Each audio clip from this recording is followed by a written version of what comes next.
Ladies and gentlemen, you're watching, yes, the Yankees Entertainment and Sports Network.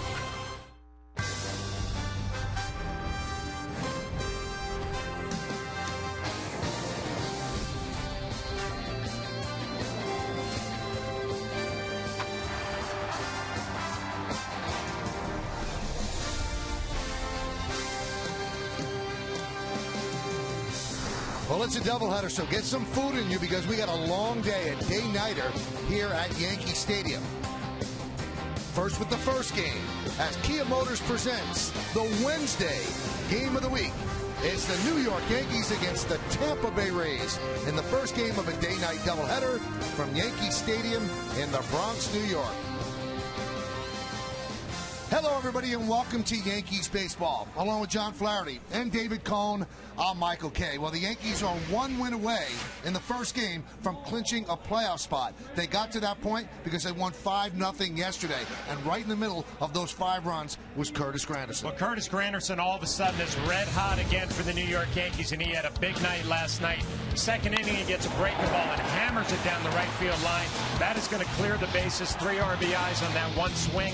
Later on, another double, another RBI. Now 119 on the year for Curtis Granderson. He will not play the first game. Should be in the lineup the second game. Look at the rankings in Major League Baseball. First in runs, second in home runs, first in ribbies, and third in extra base hits. And that right there is why he's a major candidate for the American League MVP. Let's look at today's New York Lottery pitching matchup in the first game. Phil Hughes was scheduled. Back spasms. He's scratched. Hector Noesi. He'll throw about 60 pitches. We'll get the start for the Yankees. And for Tampa Bay, James Shields, 15-11, 2.78. His nickname, David, is Big Game James. This is a big game for Tampa Bay. Well, it is, and he's been the leader of the staff, and what a bounce-back year it has been for him. His ERA was over 5 last year in 2010. He's almost cut that in half this year, and I'll tell you one thing about Big Game Shields. He finishes what he starts. He's got 11 complete games. He's got a great changeup, and he's got his strut back this year. James Shields now with 15 wins. It could be 20 with a little bit of luck. Big game for the Rays, and the Yankees' big part of their game has been defense all year. Last year, they really flashed the leather. This year, even better. Last night, the most. We'll talk about it next.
Yankees against the Rays, first pitch of the day-night doubleheader. That's John Flaherty. I'm Michael Kay, and David Cohn will rejoin us in just a moment. When we think of the Yankees and we think of their success, John, a lot of people think of the offense. But very quietly this year, their defense has been great. Last night, they put on a show. Well, they really did. And, I mean, in support of Ivan Nova, who was pretty much in control all night.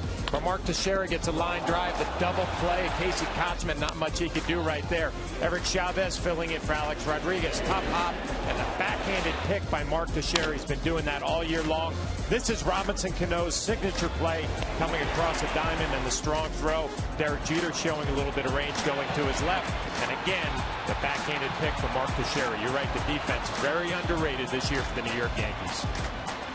And today it's going to be Hector Noesi on the mound, filling in for the injured Phil Hughes. Noesi could actually put the Yankees in the playoffs. When we get back, lineups, first pitch, baseball next.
Baseball on Yes is brought to you in part by Advanced Urology Centers of New York, the best care in the world right in your backyard.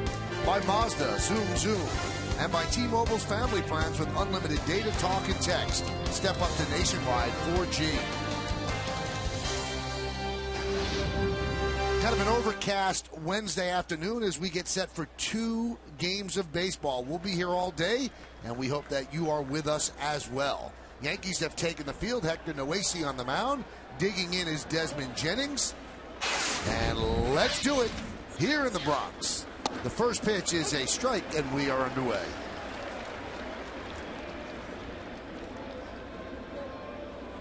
Yankees win one of these next 2 games, one of the next 3 games against the Rays, and they've clinched the playoff spot. The 0-1. Pitch outside, 1-1.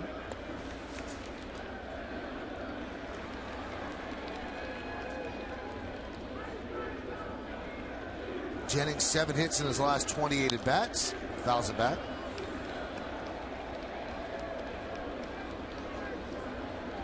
The Rays are on an 11-game road trip, and they're 4-4 so far. You see Noesi's numbers: 4.01, 2-1. He's been working out of the bullpen. Let's take a look now at the Jeet pitcher scouting report. Well, this will be the first career start for Noesi, and he earned it because he has been very impressive out of the bullpen. But how many innings today? I think the Yankees get 5. I think they're looking at 60 pitches from Noesi. Swing and a miss.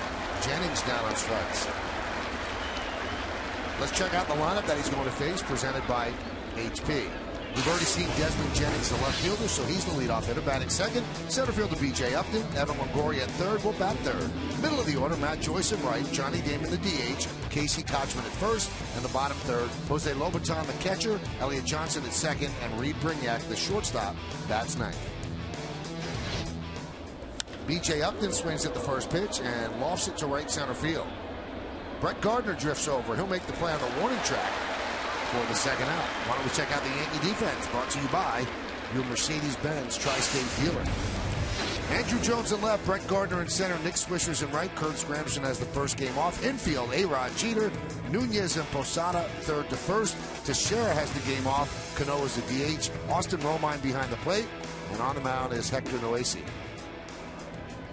There's Jorge at first base. And here's Evan Longoria. 4-game hitting streak for Longoria. 6 for 15.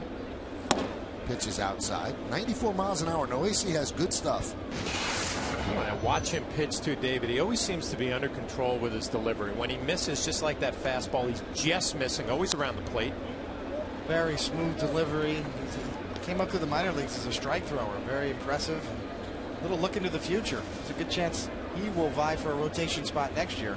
The Yankees project him to be a starter.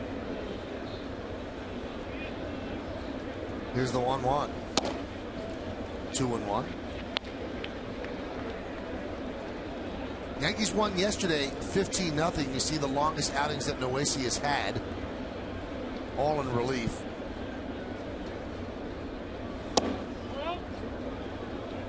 And with that 5-0 loss, the Rays rang up their 15th shutout loss of the year.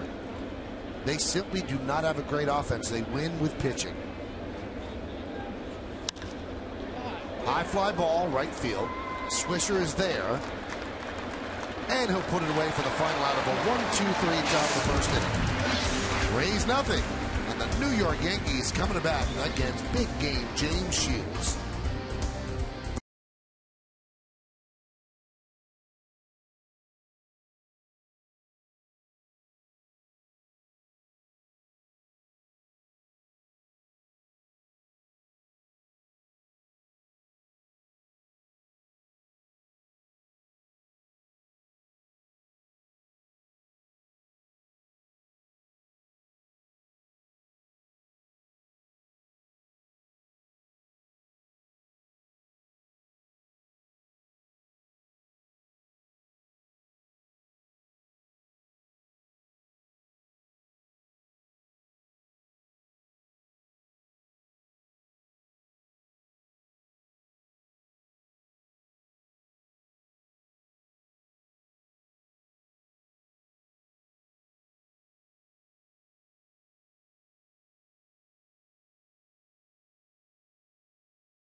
So why don't we take a look at today's Yankees starting lineup, presented by Lexus. Brett Gardner will lead off. He'll play center. The captain, the shortstop, Derek Jeter, bat second.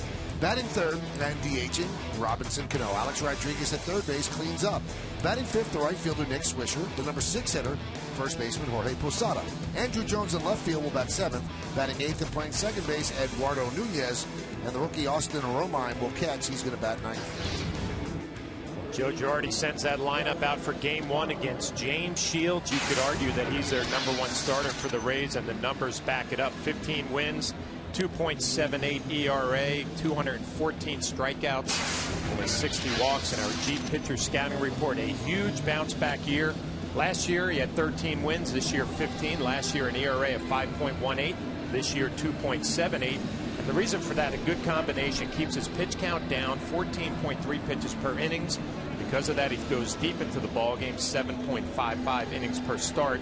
He's made some adjustments against the Yankees. They used to beat him up in 15 starts, an ERA just under 5. This year in 3 starts, a 1.59 ERA against the Yankees. That's squeezing in some info in a short period of time right there. Get it in. That's why they call me Flash right there. Wow. That was impressive. Boy, if you're not prepared now after hearing that, I mean, just settle back and let's enjoy. As Shields deals. Shows bunt. Gardner does. Takes a strike.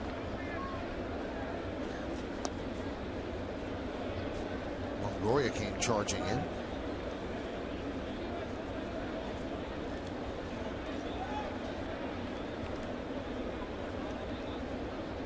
The 0-1. And a strike. Kind of interesting to see Brett Gardner leading off and playing center field today. A lot of people around the league think he might be the best center fielder in the game, not playing center field. The Yankees chose to keep Curtis Granderson there for comfort level, but what a tandem they have out there. They both cover a lot of ground. Skied into center field. Upton drifts back. And there's one away. Let's check out the Rays defense, brought to you by your Mercedes-Benz Tri-State dealer. In the outfield, it's Desmond Jennings in left, BJ Upton in center, and Matt Joyce over in right. Infield, third to first, Longoria, Brignac, Elliott Johnson, and Kochman. Lobaton behind the plate, and Shields on the mound. Now, the day-night doubleheader, this game was the one that was originally scheduled. So the night game is the one that's the makeup game. And tomorrow is also a makeup game. So tonight's game is the makeup of the August 14th game. Derek Jeter grounds one up the middle and through for a base hit.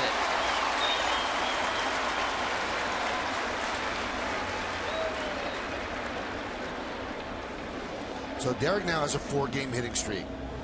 A couple of hits last night. You come out your first at bat, first fastball you see. Ground ball right back up the middle. Shields in the past has been change up, change up, change up. It's definitely his best off speed pitch. This year kind of attacking the zone a little bit more because of that. Pitch count has been down, going deeper in games.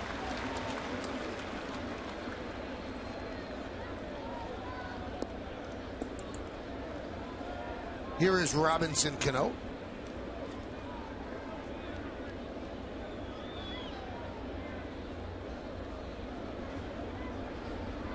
Cano 20 for 50 lifetime against Shields with 3 home runs. That's a nice line to have against anybody. Who owned you, Coney? What hitter? You know, Tony Gwynn was really tough on me early in my career in the National League. Just could not get him out. Ken Griffey Jr. did some damage in the American League as well. And who did you own, John? That's a pretty good numbers against Aaron Seeley. Brand name? Blackjack McDowell. Another brand name, a Cy Young Award winner. Can't explain it. Well, Aaron Seeley, I can explain a little bit. I caught him in the minor leagues with the Red Sox, so I had a pretty good idea of how he liked to pitch. McDowell, I have no idea. Just worked out that way.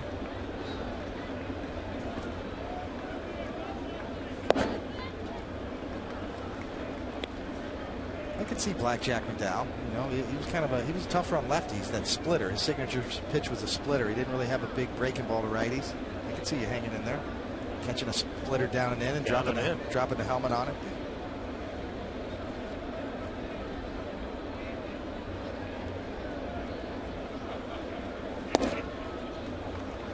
Day-night doubleheader, and in day games, the Yankees thrive. They are 41-12 in day games this year, and that's the best record in the major leagues.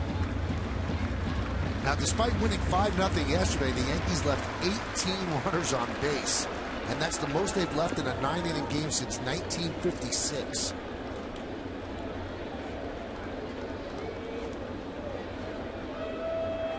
Runner goes.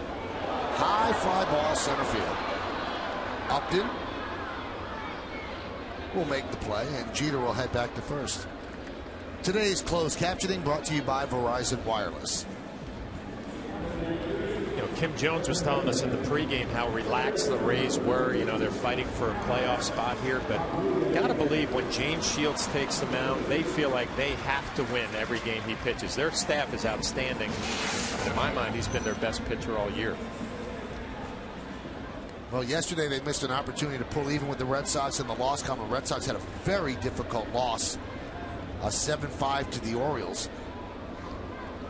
Joe Madden still being very chill about everything.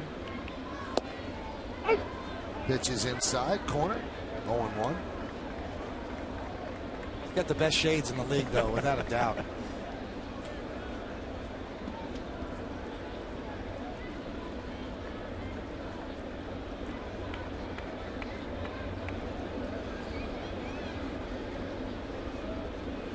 In the Red Sox game, they brought in Jonathan Papelbon with 1 out in the 8th inning, trying to get him to get a 5-out save, and he couldn't do it. Ended up giving up a bases clearing double to Robert Andino. And after the game, he said, "I've got to do my job. That's unacceptable." Only the second save that he has blown all year. He's been lights out for them.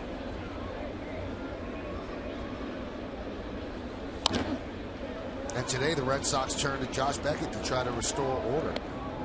But it does tell you what bad shape the Red Sox pitching is in, because these last 3 games have been big for them. They started Weiland, Lackey, and yesterday Bedard. Well, just like the Rays feel good about James Shields, numbers pretty outstanding all year. Red Sox have to feel the same way about Beckett. He has to go out there and find a way to get a W. Let's look at the game time weather presented by Bigelow Tea. 73 degrees, humidity 67%, not much wind, and it's mostly cloudy for sure.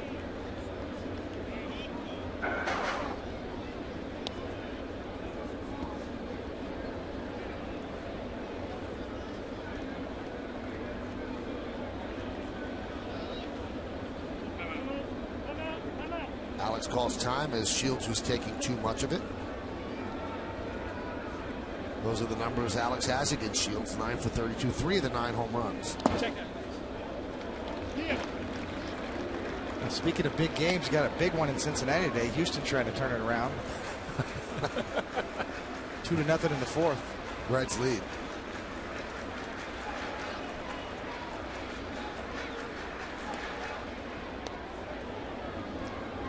A lot of talk about Houston maybe in realignment, jump into the American League next year.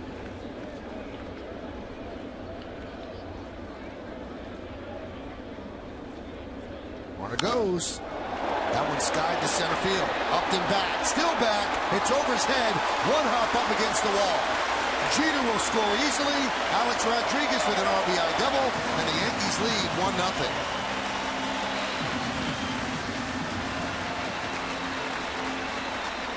Alex Rodriguez saw a lot of pitches this at bat, and B.J. Upton right off the bat knows he does not have a play.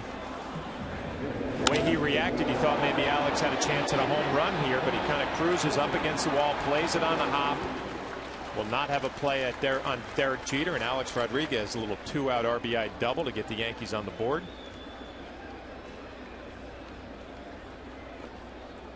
Upton plays so shallow in center field on anybody, especially Alex and Cano as well earlier. Upton plays one of the most shallow center field positions in the league.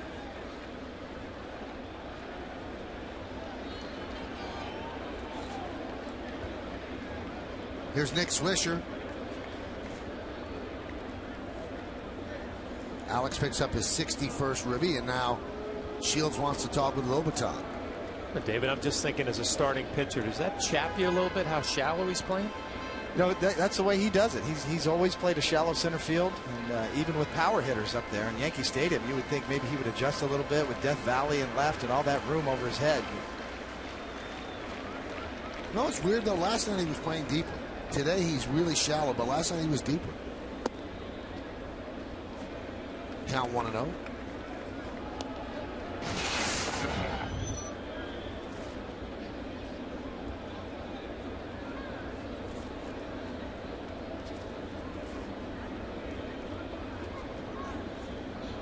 The 1-0. Grounded foul.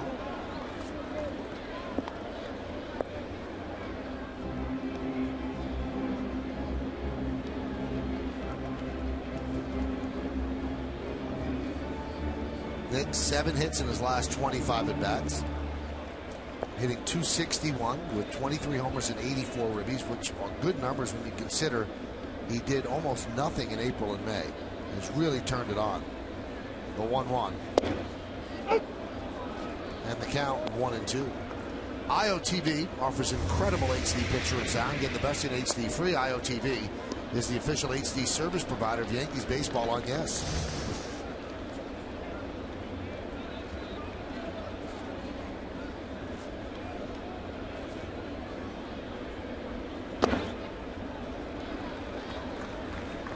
Count 2-2.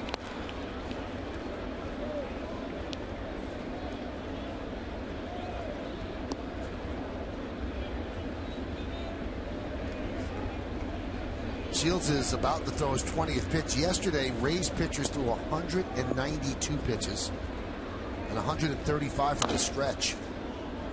That one's fouled off.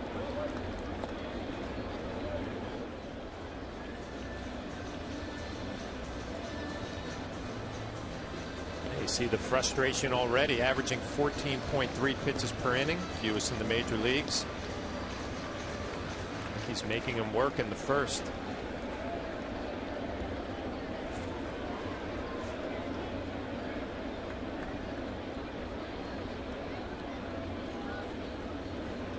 The 2-2. Swing and a miss. And the bat hits Jorge Posada. Nick has been losing the bat a lot. And I'm wondering if that hit Posada's bat or his leg. But he is not pleased as Swisher goes down swinging. 1 run on 2 hits, no errors, and 1 left. Hopefully that got his bat more than his leg. He will take first base, and we'll see how he is.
competitor for American League Rookie of the Year. You can text your vote to 58772. Standard text messaging rates apply. And here are your choices. Is it number 1, Jeremy Hellickson? Number 2, Eric Hosmer? Number 3, Michael Pineda? Number 4, Mark Trumbo of the Angels? And number 5, Jordan Walden of the Angels? Text us. Tell us what you think. We'll tell you how you voted later on. Jorge Posada's okay. He's at first base. And Matt Joyce will lead off against Noesi. There's a strike.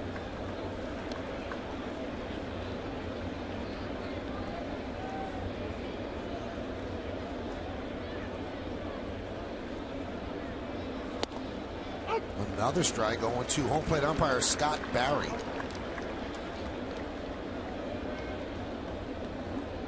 Alex Rodriguez's double drove home Derek Jeter. It's 1-0. Grounded and just past a lunging Nunez in the right field. A base hit for Joyce.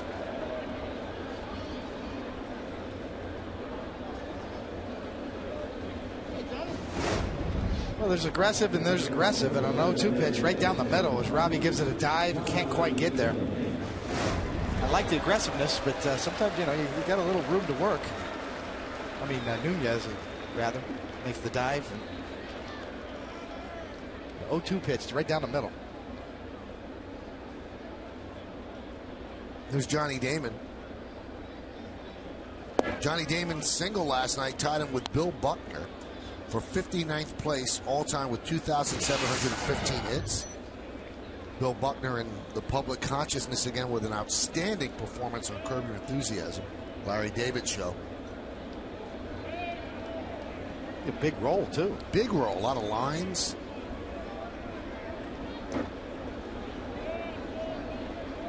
Saved a young child. A lot of things going on.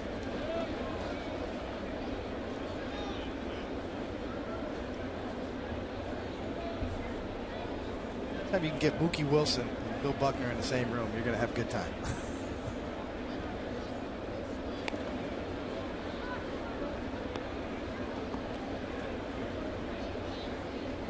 Larry David, a huge Yankee, probably watching right now on the West Coast.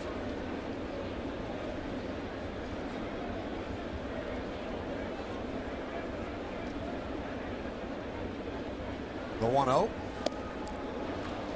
Waved at a breaking ball. 1-1. Looked like a good changeup there from Noesi. Seeing Austin Romine behind the plate working with Noesi. They've worked together in the minor leagues the last couple of years. Romine kind of auditioning for a spot possibly in a playoff roster, backup catcher. Well, they're going to need one as that one falls in the Rays dugout, because Joe Girardi has said it's unlikely that Francisco Cervelli will be able to participate at all in the postseason, suffering from a concussion. I think the Yankees have seen all they wanted to see from Romine, the minor leagues, up at the big leagues a little bit that he's played, but the Rays are a running team. Being auditioned today to show off his throwing skills. Joyce leads off first.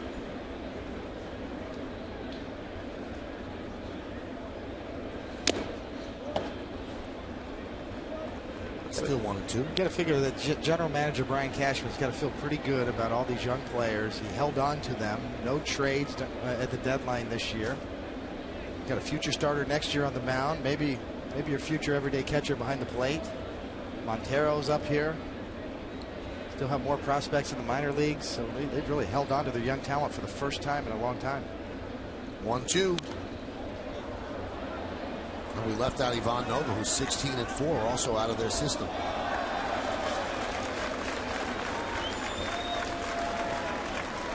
A little kid right under the booth just made an extraordinarily grab on that foul ball, getting a big hand from the crowd.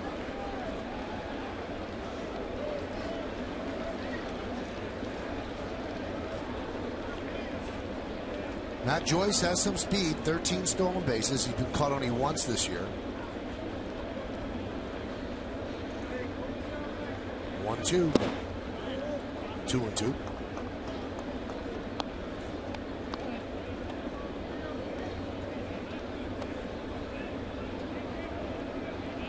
When Damon's with the Yankees, he didn't talk that much about getting to 3,000 hits. But now he is mentioning it and says he really wants to get it. So he's going to have to play at least 2 more years in order to get the 285 hits he'll need. The 2-2.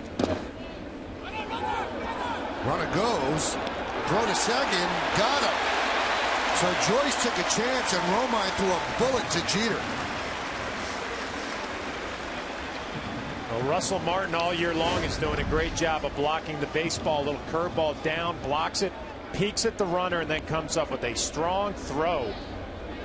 Had a little left to right on, a little 3/4 arm angle, but Romine showing a lot of arm strength and accuracy. Gilbert Culbreth got the call right, the 3-2. And Johnny Damon works a walk.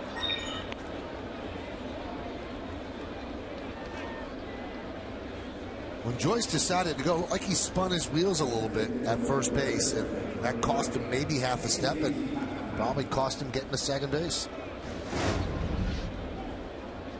Right there, that little trip. A tough play for a catcher when you block a ball, then you have to come up, get a good grip, and have an accurate throw. Romine does it all.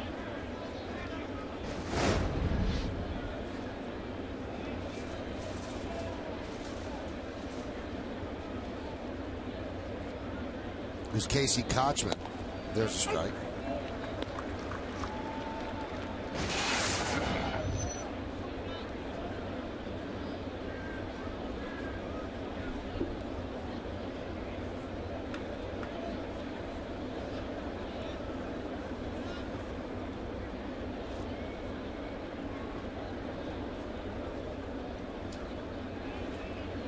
The 0-1. Foul back to the screen, 0-2.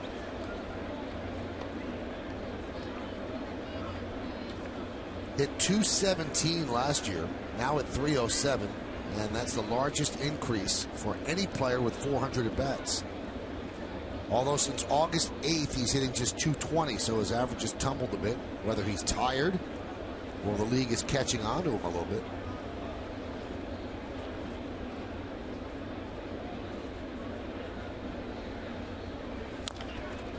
Dribbled slowly, first base side. Noesi Fields tags Kochman on the way by for the second out as Damon goes to second. Nice curveball, backdoors it. Noesi's pretty quick to home, too. I like his delivery. Gives the catchers a chance to throw. Gets off the mound well there.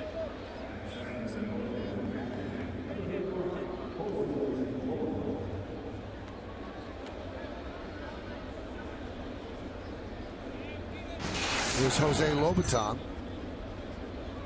2 for his last 27. Actually 2 for 27 in the big leagues this year.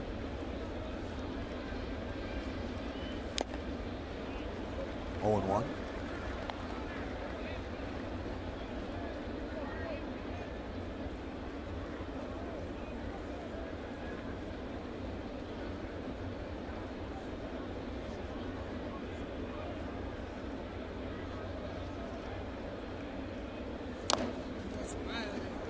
The Rays looking for any sort of offense behind the plate. You mentioned Lobaton and his numbers, not off to a good start. 2 for 27. Batted just under 300 in AAA with 8 home runs and 31 RBIs. So Joe Madden looking for a big hit. One of his catchers.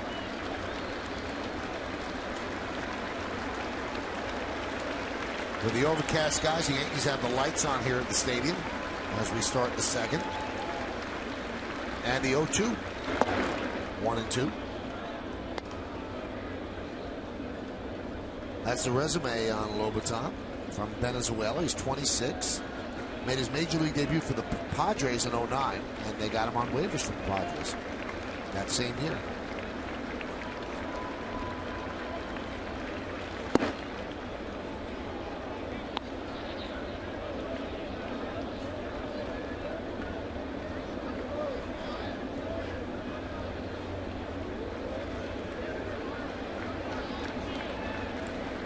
Damon's at second. Yankees lead 1-0. We're in the top of the second. 2 outs. 2-2 count. Now we have to keep a very close eye on Noesi's pitch count. That was his 30th right there, and Joe Girardi said before the game he's got 50 to 60, and then they'll have to piece it together out of the bullpen. Now they caught a break because yesterday Nova gave them length, 7 2/3, and in the second game they have CC Sabathia, who they expect length from, so they could use the bullpen in the first game. 2-2. Fouled away. I guess a bigger concern, Phil Hughes missing this start. Still has some back problems. We wonder if he'll get another start and audition for a postseason start. Girardi said he's not overly concerned, that there has been a progression since the back spasms happened, but he's not ready to be on the mound just yet. They're thinking about having him throw a bullpen session between games today. But that hasn't been decided at this point. 2-2. Popped up. Alex Rodriguez heads toward the stands. Leans in, can't make the play.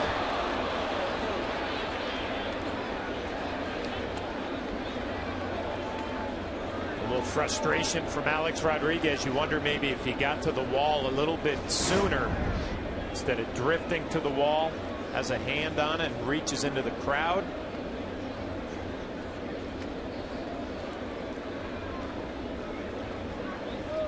Just some long at-bats so far. I mean, Noesi's been a strike thrower. As you see, A-Rod just reaching, can't quite get there.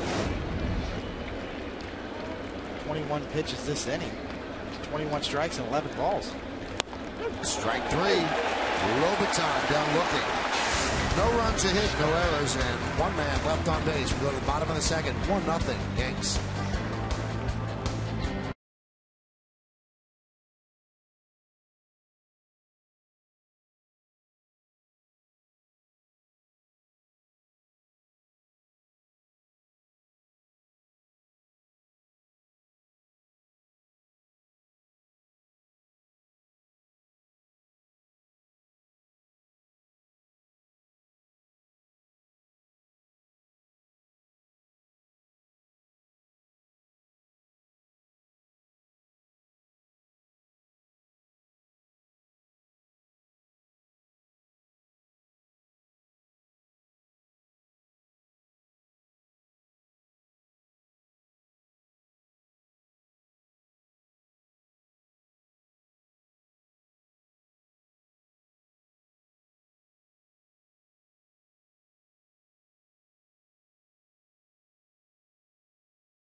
Brad Pitt in theaters Friday, rated PG-13 by Buick Enclave, the finest luxury crossover, and by HP. Everybody on. Jorge Posada will lead off the bottom of the second inning, and in the first inning, Nick Swisher lost the bat, and they almost lost Jorge Posada.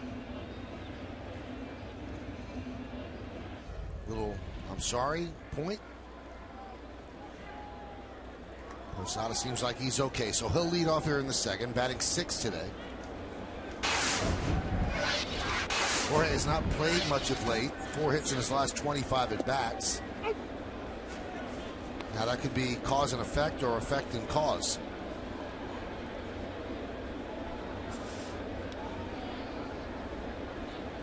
Sun's trying to peek through here at the stadium. Trying.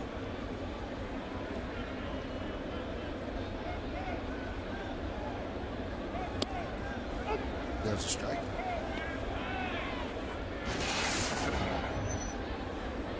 Kind of hoping that, I think Yankee fans universally hoping Posada gets a nice moment, before the year's over.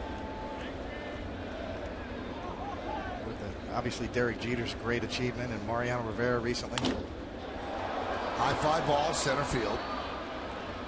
Upton will make the play. Take a look at the Delta standings. Delta keep climbing. This is the American League East. The Yankees have a comfortable 7-game lead in the loss column over the Red Sox.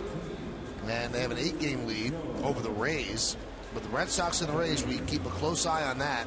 Just a game separate those two teams in the loss column, and 2 in the standings. Battle for the wild card. And Red Sox fans are in the unenviable, very strange position of having to root for the New York Yankees. Here's Andrew Jones. Popped up. Shallow center. Upton makes the play for the second out. Nice pitch by Shields right there. A little cut fastball. Andrew Jones looking for that first pitch fastball. He thinks he gets it, but it has a little bit of movement right at the end. Easy fly ball. Good way to keep that pitch count down.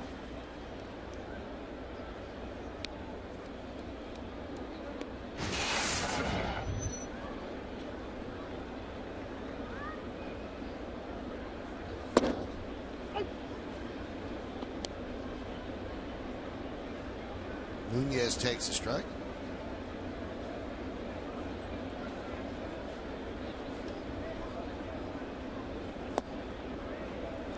Count 1-1.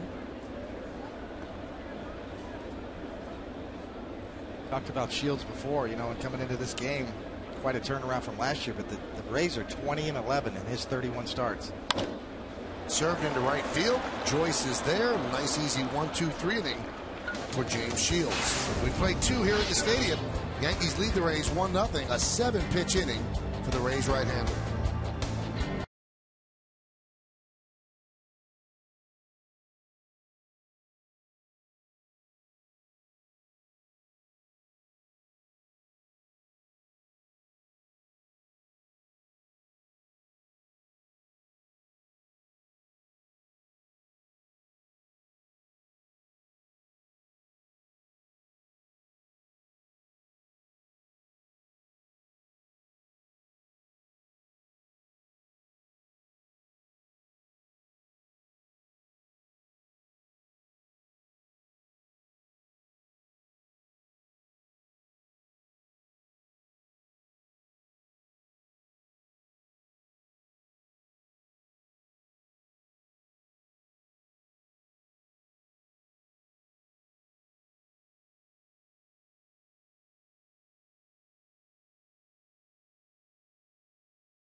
We go to the 3rd inning.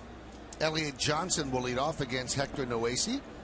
Noesi, if you just tuned in, an emergency starter for the Yankees. Phil Hughes back, acting up, back spasm. So Noesi, who has worked out of the bullpen this year, gets the start. Pitch outside to Elliott Johnson. Lincoln scoreboard, Yankees up 1-0.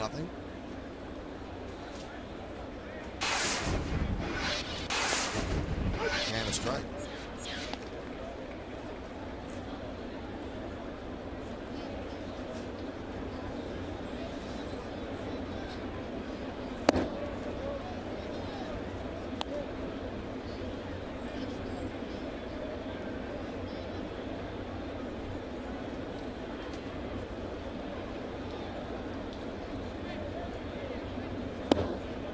Count 3-1. Now you wonder, how will the Yankees piece through the rest of the game with Noesi at a 50 to 60 pitch count? Now they've got some kids out there that we haven't seen, and they certainly can give them length. Andrew Brackman and Dylan Betances. That one is sliced down the left field line. It's a fair ball, bounces into the seats for a double for Elliott Johnson. You know, it's not just about the number of pitches with Noesi. It's just getting up and down, getting used to that starter's role, sitting down, getting back up. You see the fastball fought off and sliced. Ball takes a strong kick left. When you look at the pitch count, there's been some long at-bats by the Rays so far today. 38 pitches, but it's third time up and down. Here's Reed Brignac hitting 190, so the Yankees expecting a bunt. They're in at the corners. Not bunting. Swing and a miss. Joe Madden again, right? Everybody's expecting a bunt. If you play by the book, your number 9 hitter hitting 190. You'd have him sacrifice bunt, not Joe Madden. Does things a little bit differently.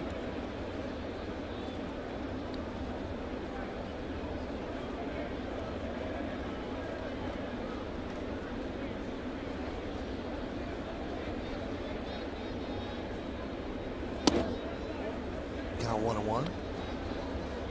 A good year last year, 265, 8 home runs, but really struggling this season.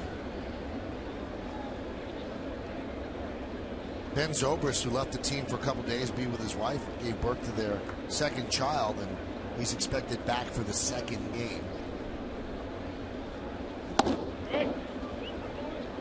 Count 2-1. Well, the Rays trying to get some sort of production from the bottom of the lineup. You know, it's no secret Upton, Longoria, Matt Joyce, and Johnny Damon are going to have to get the job done. Brignac looking for a productive at bat here.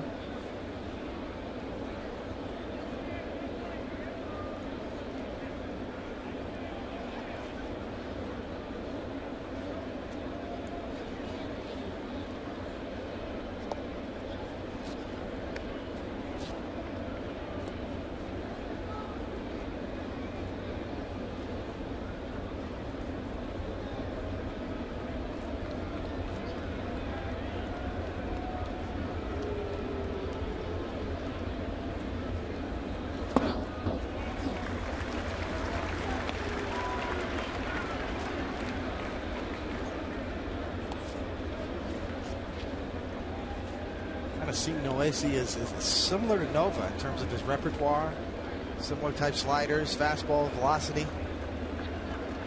Noesi might have a better changeup, actually. Nova maybe a little better breaking stuff.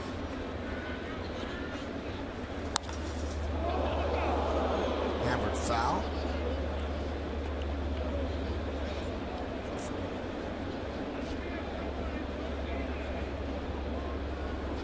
I see young pitchers, David. I always look at their delivery. You know, can they repeat? That's usually the biggest problem for a young kid, a delivery that they can't repeat time and time again.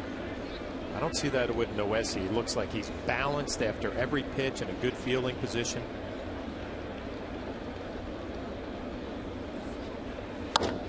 Grounded to first. Posada steps on the bag. So Brignac does the job. He moves the runner to third.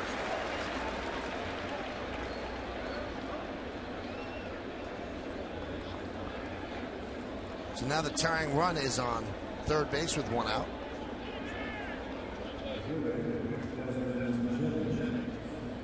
And that's going to bring up Desmond Jennings. Joe Girardi bringing the infield in early in this ball game.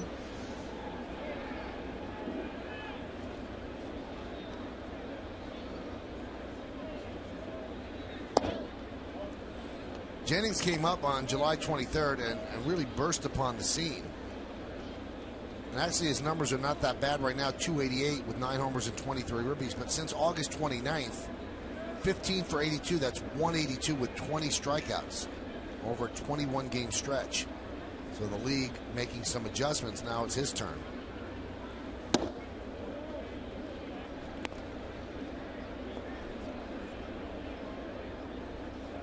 So if you take it the whole month of August, he started slumping at the end, 333. The month of September, 200.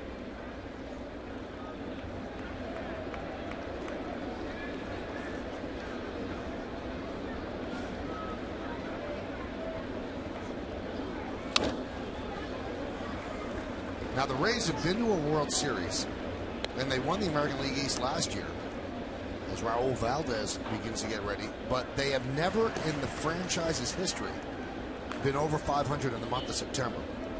So they're 11-7 in September right now, trying to do something they've never done before.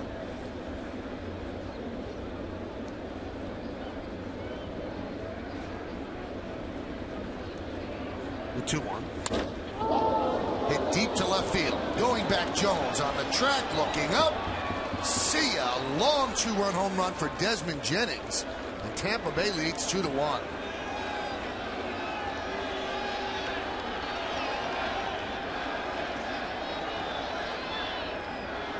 Pretty impressive when you have 10 home runs. You get called up in August. A little before August. Been slumping a little bit lately, but he got a 2-1 fastball and he did not miss it. A couple of sliders, the pitches before. That fastball up middle of the plate. And the Rays get some production from number 8. Johnson hitting a double. Good at bat from Brignac. And now Jennings leading off. A 2-run shot gives the Rays a lead. There's B.J. Upton. Let's take a look at the Coors Light freeze cam where he got it.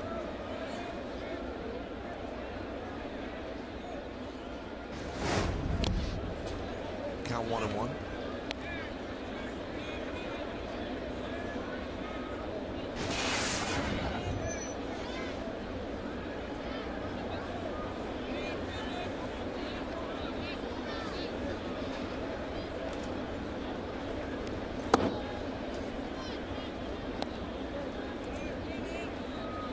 Right now he is at 51 pitches, so not much longer for Noesi.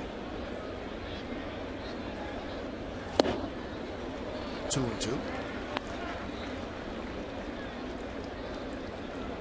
Well, the first sign you look for is location as opposed to velocity, and starting to miss his location, labor just a bit. Give the Rays credit. They put some long at-bats on him in the first couple 3 innings here. High fly ball right field. Swisher will put it away for the second out.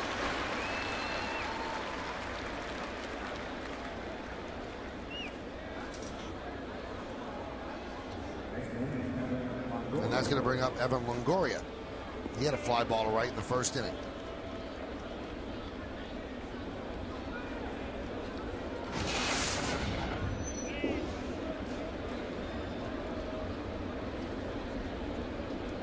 "17 home runs for Longoria since the All-Star break. That leads the American League.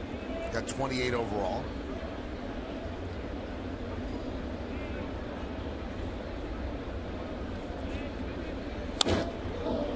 Bidding for one there, but he hooks it foul.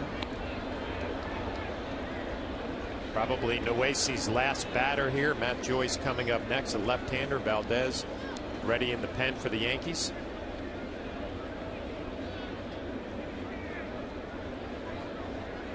Congratulations all around. Grounded to third. Alex Rodriguez off balance throw. Longoria beats it out. So a base hit for Longoria. That extends his hitting streak to 5 straight. Right off the end of the bat out in front, Alex Rodriguez with the throw does not have a lot on it. Jorge Posada makes the pick, but you can see, oh, maybe not. Might have been out. So the lefty Matt Joyce due up. Joe Girardi's going to start to mix and match. Runner on first base, 2 out, so Girardi will call on the left-hander Raul Valdez. That's it for Noesi with an emergency start. He trails 2-1 as he departs here in the third.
anniversary of Roger Maris setting the single-season home run record. There will be a special pregame ceremony, which will be emceed by Billy Crystal, and will include the Maris family, members of the Mantle family, and teammates of Rogers on the 1961 team. So be sure to arrive early, as the ceremonies are going to begin approximately at 6:15 p.m., with the Yankees game against the Red Sox to follow. Well, Joe Girardi makes the call to the bullpen, brought to you by AT&T, and he will call on Raul Valdez.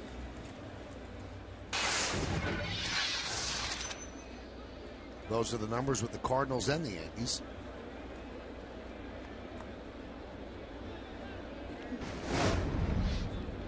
One last look at that play,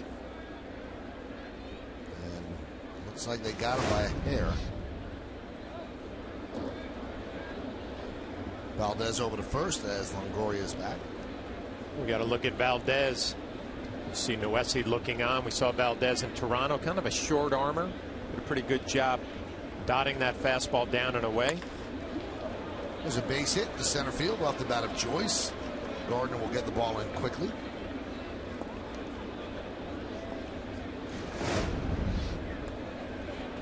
The slider stays right there. Tries to sweep it over for a strike. Stays right down the middle with the belt. Joyce says thank you very much.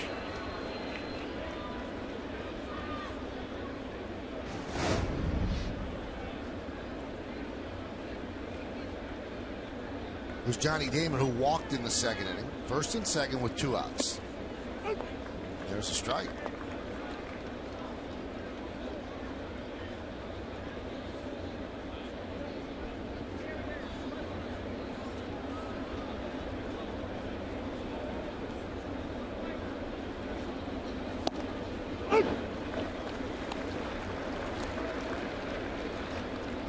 That's what we saw in Toronto right there, that kind of low 3/4, bringing it to the outside part of the plate against a lefty.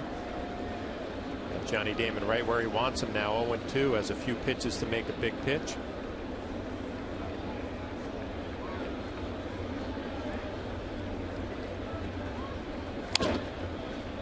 Slapped the other way and foul.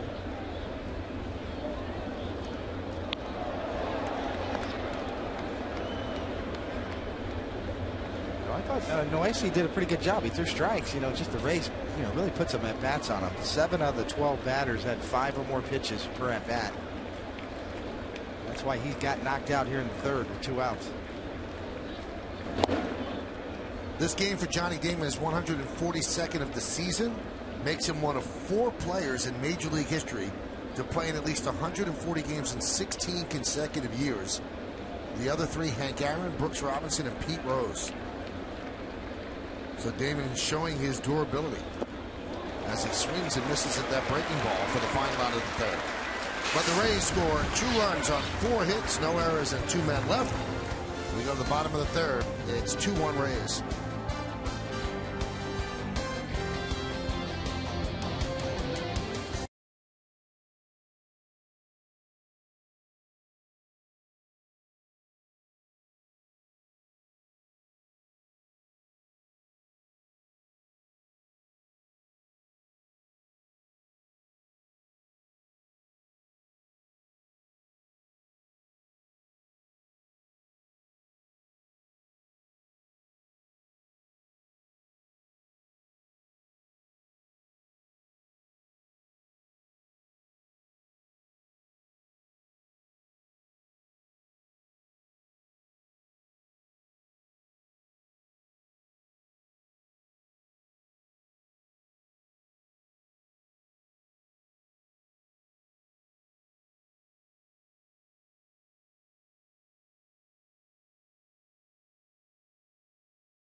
2-1 in the first game of a day-night doubleheader.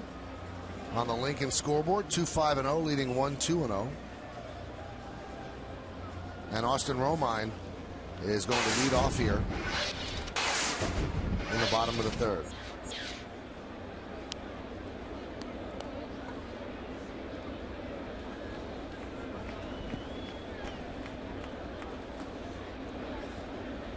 Swing and a miss as Romine down 0-1.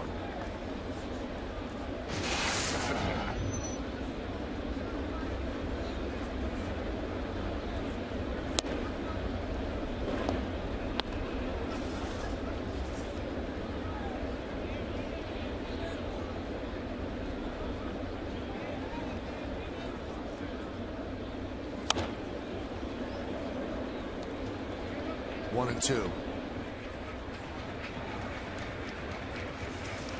Well, one part of Romine's game that he needs to work on would be offensively, but did a nice job at AA Trenton this year, 286. A very respectable batting average.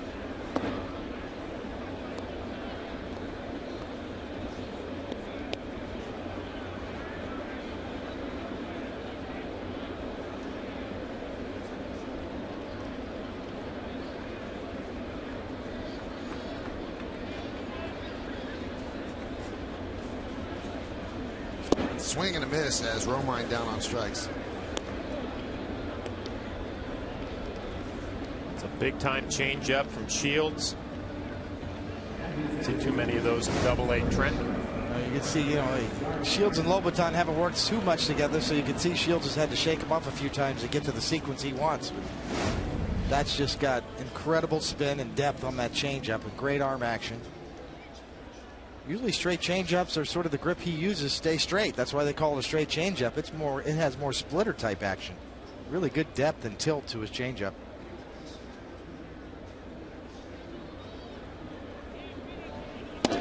There's a strike.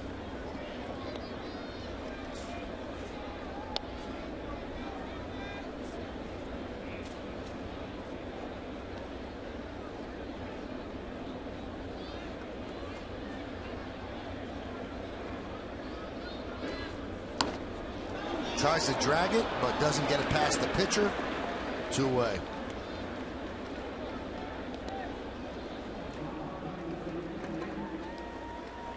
And that's going to bring up Derek Jeter. Derek singled in the first, came on to score on Alex Rodriguez's double. And he has the average up to 297. Derek has hit safely in 17 of his last 18 games. And also including today 13 straight home games.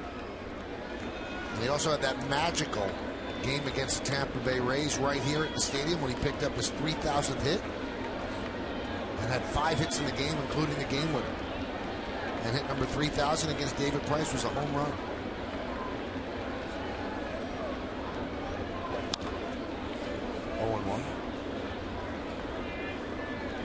Batting average now at 297. I mentioned last night I didn't think he could get there with all the at-bats he has had. The batting average was creeping in the low 290s. You have a big afternoon. You could hit that number today.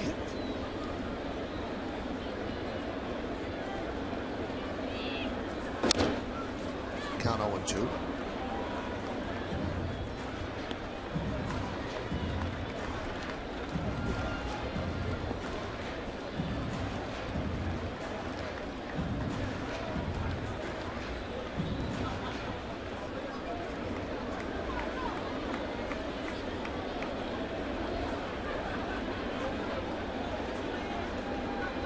Shields having to work with the young catcher to get the pitch he wants.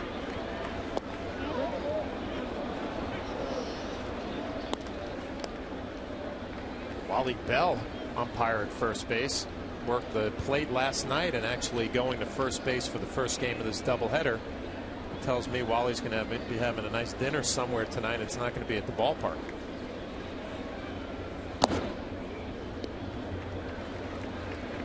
What John means usually when you umpire behind the plate the next day you're at third, you rotate that way.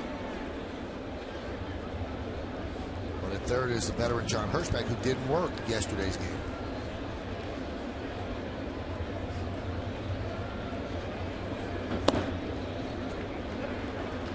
The last time I did a split doubleheader here at the ES Network, it was Paul O'Neill and myself. And Paulie called up John Filippelli and said, we got to split it up. Paulie wanted to do the day game, and then I did the night game. So we split up the 3-man booth, kept each other fresh. But not Flash, not me and you. We're going double, right? Not doing the Wally Bell. Grounded deep to third. Longoria sets and fires, and Jeter beat it out.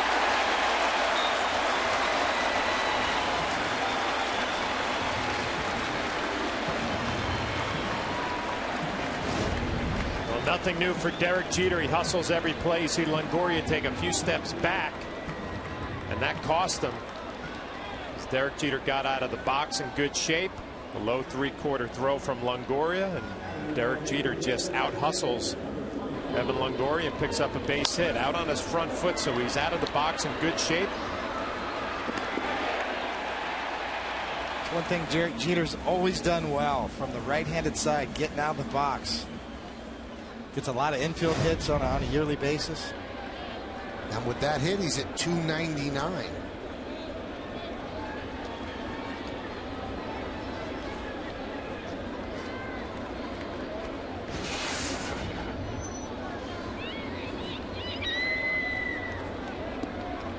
Going back to Paul O'Neill for a second. You guys split up the day-night doubleheader. Who was the play-by-play man? That was Michael. Michael won both games. I didn't have the option, John. Lined right at Elliott Johnson, and that will do it. No runs a hit, no errors, and one man left. Those two had 10 World Series rings combined, John. I have 0.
Who was the last position player in either league to win the MVP with a batting average under 280? Wow. I don't know. I think I have an idea. Really? Yes. Valdez deals to Kochman. There's a strike.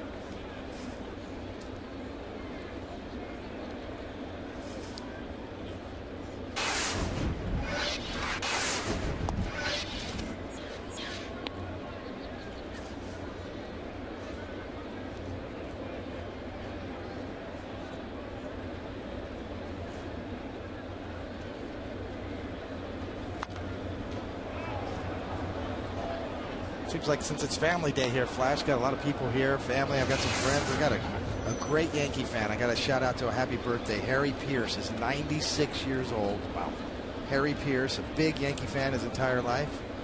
Happy birthday yesterday. I missed him. Makeup call for me. But belated. 96. That's a nice run.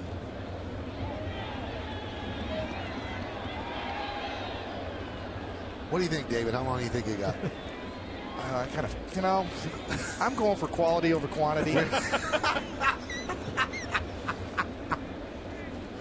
The 1-2. It's a little low, 2-2.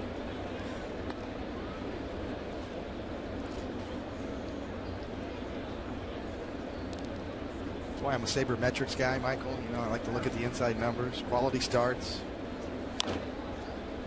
I think you've got the quality part down.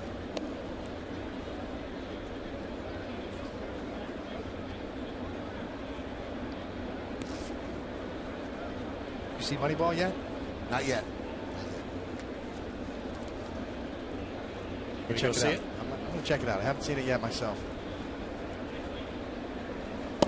Strike 3. Kochman down looking. I was shocked last night, though, when my wife said, maybe you want to see Moneyball on Saturday? I said, you want to see Moneyball? She goes, well, I know you want to see it. That's nice. Yeah, that's nice. See, it's still the first year. Enjoy it. Moneyball. Enjoy the first quality year. now, the first year.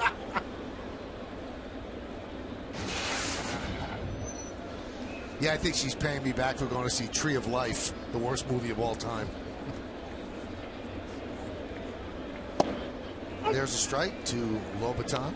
Now, did you tell her it was the worst movie of all time, or did you kind of make her feel better and say it wasn't that bad? I enjoyed this part. It's the first year. You know me. What do you think I said? You told her straight up. I said, Jody, I think I'd rather stab myself in the eye than see that movie again.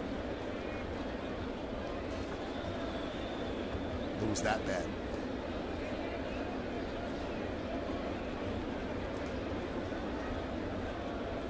Sean Penn was in it, and he said it was bad. I know some people that can help you with that stabbing in the eye part. A couple in the booth with me, right? Here's the 2-1. Check swing, fouled away.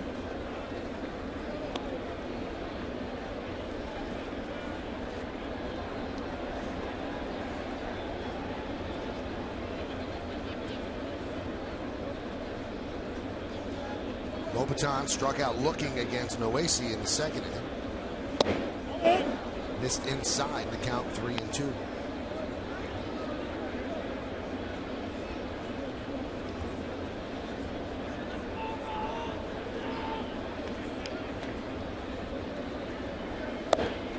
And he works a walk.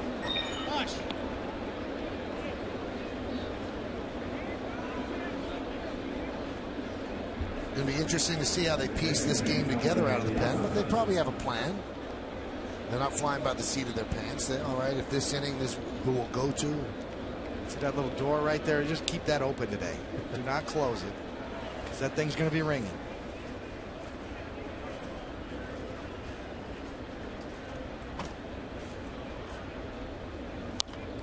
Fouled away off the bat of Elliott Johnson.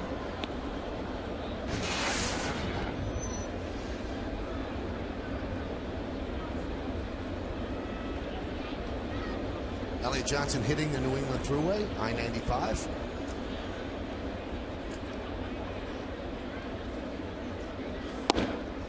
Count 1-1. Isn't Johnson the guy who ran over Cervelli in spring training, broke his wrist a couple years ago?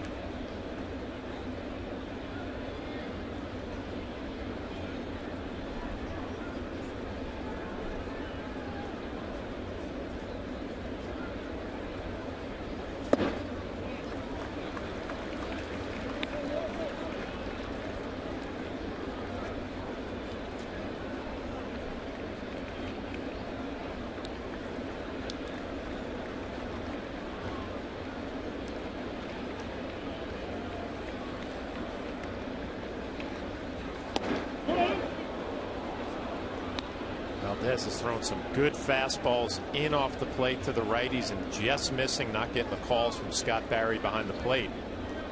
Something about his delivery. I don't know, it's so quick or short arm. Doesn't have great velocity, not great bite on the slider, but it works. High pop up, shallow center. And Gardner coming a long way and makes the play. Jeter and Nunez gave up on it. And Gardner really had to hustle in. Some of the best range in the big leagues. Gardner playing pretty medium depth, even deep. Well, he almost ends up on the infield. He does end up on the infield by the time he slows down. But a lot of people, including some of the defensive metrics out there, we mentioned sabermetrics, grade Gardner so highly on his range factor. And that's playing left field this year for the majority, and center field obviously today. George Contos warming. Well, David, in a lot of those metrics, he's considered the best left fielder in baseball now. Pitch outside to Burnett. A lot of different defensive sabermetrics. You know, Jack Curry has talked about that on some of the pregame shows. Some of it has to do with range factor, how many balls you get to compared to the average left fielder.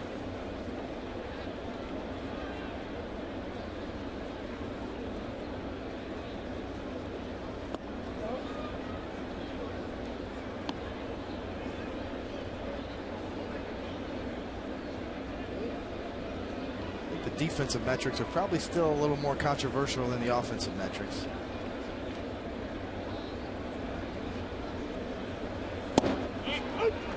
I was reading a story by John Heyman at SI.com, and he talked to Andrew Friedman, the GM of the Rays, and he said, we do concentrate on getting good defensive players. He said, we need to back up our pitchers that way if we're not going to score a lot of runs. And they have a very good defensive team.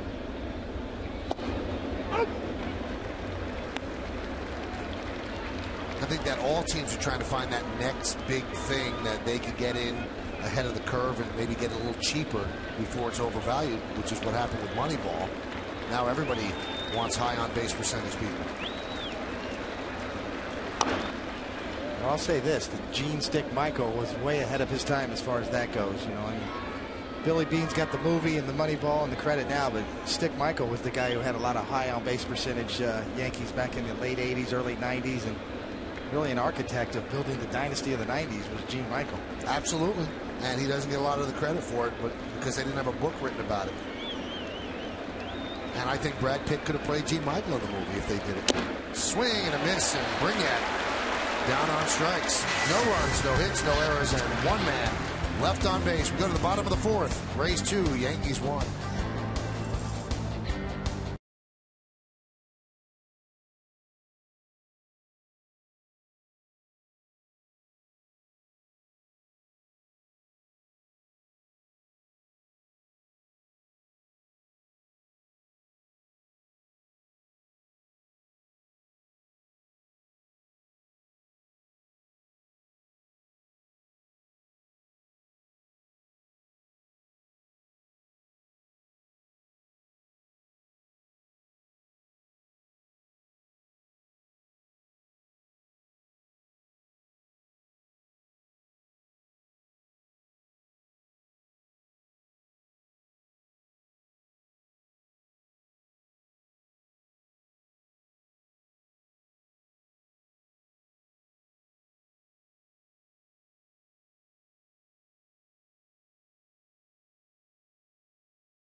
Who was the last position player in either league to win the MVP with a batting average under 280? Who is it, David? I think it's Kirk Gibson. Let's take a look. No. Johnny Bench. See that young lady right there, by the way? That's Winnie Bolin, the mom of our producer, Bill Bolin. We met her. What a sweetheart. It's amazing that she actually gave birth to Bill. And she watches the games every single day on Yes. Today she got out to the stadium. Really nice lady. That's a shot at Bill, isn't it? Yeah, but a compliment to Winnie. See, Bill Bolin, our producer, would be one of those guys to help with the stick in the eye. Is that what it was? Oh, he was definitely.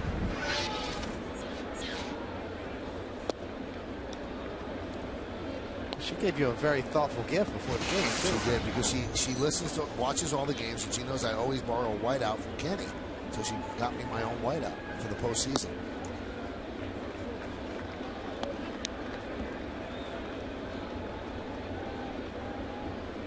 That's the beauty of baseball, right? It's still pen to paper when you're keeping score. No texting.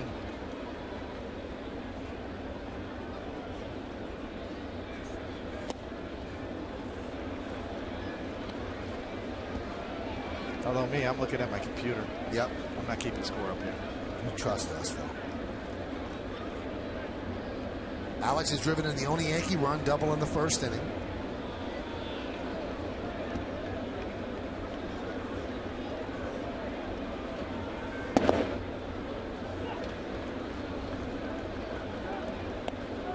How the Rays draw it up. You get a lead for your #1 starter, your pitching staff. Obviously, they would like to add on. This is how they win ball games. Score a couple of runs, hand it over to your starting staff.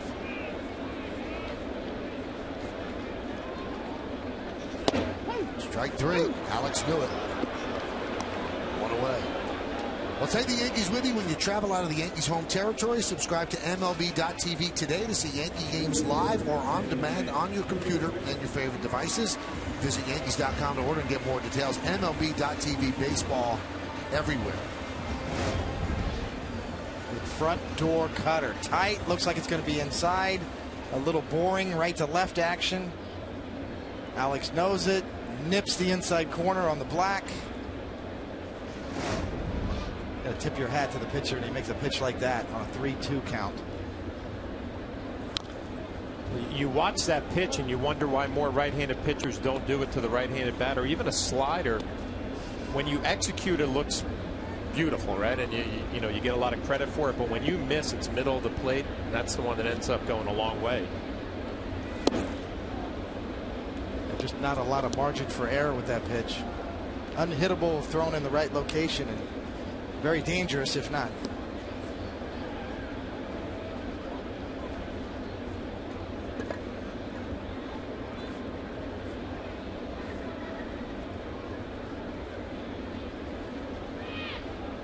The 0-2.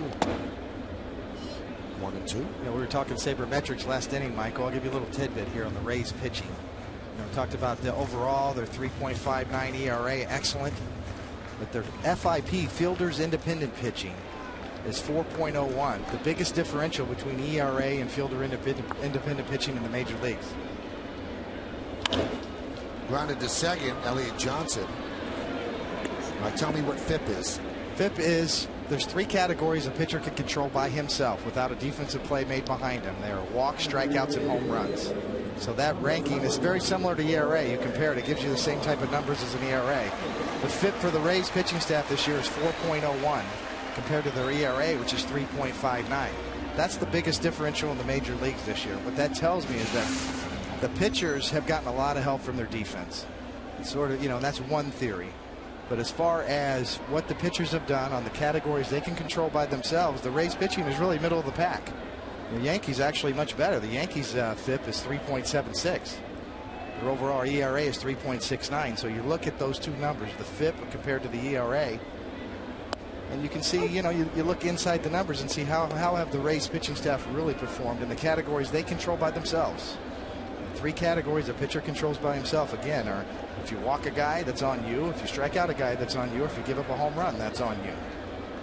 So those 3 categories combined spit out a ranking very similar to an ERA. And when you compare an ERA and a FIP, that gives you a little inside look as to how the pitchers have really controlled their own destiny, how have they really produced. What team has the best FIP in the big leagues? The Phillies. The Phillies at 3.22 and their overall ERA at 3.01. So you look for big differentials, in other words, between a team ERA or an individual's ERA and his FIP. And you look for reasons why. So I look at the Mariners pitching staff overall. They're kind of middle of the pack in their FIP, but their ERA is at the top. So that tells me that their defense is really good, that their pitching staff has gotten saved by their defense quite a bit this year. Posada swings and misses, so Shields retires the Yankees in order. 1, 2, 3. We played 4 here at the stadium. Tampa Bay 2, and the Yankees won on yes.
Later on here at the stadium, top of the 5th inning, it's 2-1.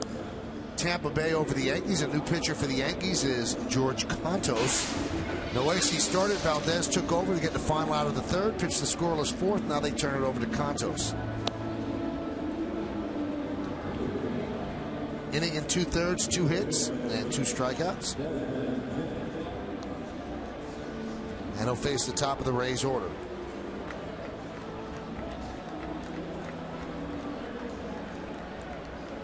On the Kia scoreboard, 2-5-0, leading 1-3-0.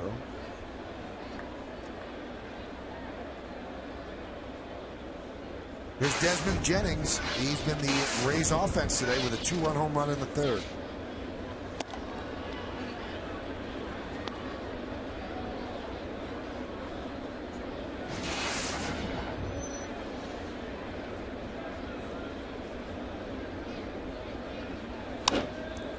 Popped up.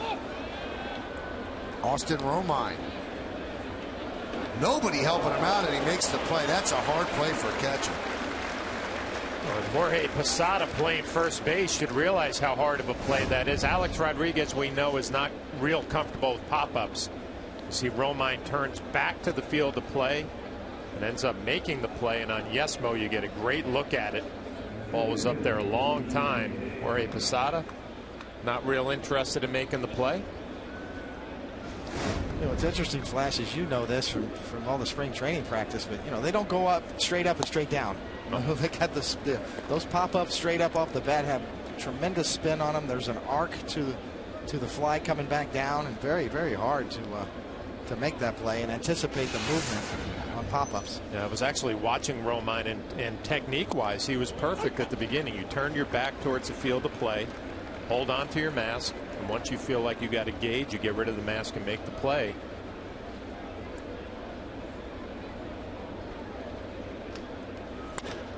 Driven out to right field. Nick Swisher back. He's going to have to play it off the wall. Plays it beautifully, comes up throwing. A nice throw by Swisher, and Upton with a single. That's a really good sign for the Yankees right there. Nick Swisher, the throw to second base. He's been battling a sore elbow and really has not turned it loose lately. On this throw, he does. Plays it perfectly. Strong and accurate. Good sign for Nick Swisher in that elbow. Kind of like playing the Green Monster in Fenway, right? With a short porch and right. You turn around, play it on one hop, and you hold him to a single. John, we watched him all weekend in Toronto. Yeah. He did not unleash and throw like that all weekend. Here's Longoria against Contos.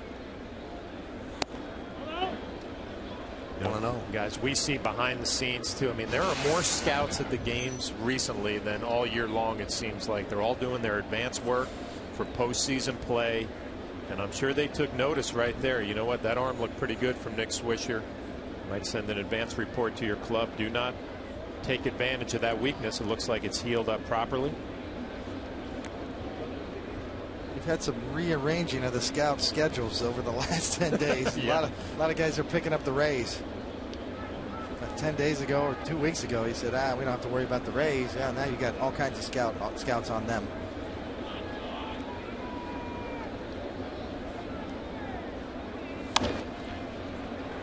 A lot of scouts have different assignments. Every single team that has a chance to be in the playoffs, even the National League, will be scouting every single team that has a chance to be in the playoffs, whether the American League or the National League. And then you've got scouts from other teams just scouting for deals that they might want to make. So the scout section is jammed lately. You know what? I did notice Giants scout in Toronto, St. Louis scout here today. You know, all of a sudden they're back in a race, trying to do their homework. Count 2-1.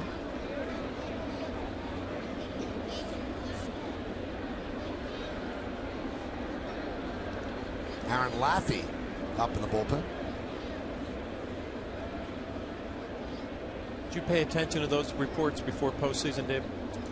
To a certain extent, I did. I just didn't want to get flooded, and overloaded with information. I really relied on my catcher too.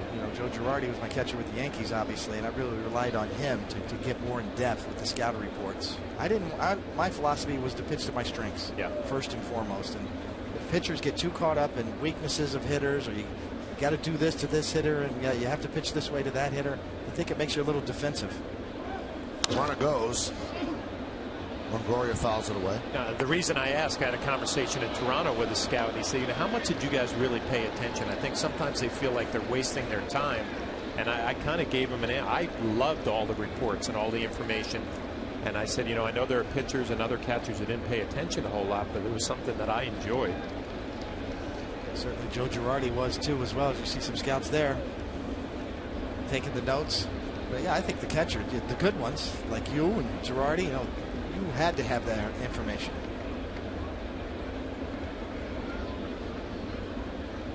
Runner goes. That one is driven deep to left field. Backing up Andrew Jones on the track. He'll make the play in front of the wall for the second out. Hey, tonight, these same two teams square off in Game 2 of this day-night doubleheader. Coverage is going to start at 6:30 with the Tri-State Ford pregame. Then John, David, and I are back in the booth to call the action. Rays and the Yankees. Coverage continues tonight at 6:30, only on Yes. Well, Joe Girardi is going to go to the left-hander Laffey to face Matt Joyce. That'll do it for George Contos. Again, the Yankees are trying to piece it together. Phil Hughes was supposed to start this game, but scratched with spasms in his lower back. Noesi started, then Valdez, Contos, and now Laffey. Yankees trail this one 2-1, trying to keep it right here as we're in the top of the 5th inning with 2 outs.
by Toyota, the official hybrid of the New York Yankees.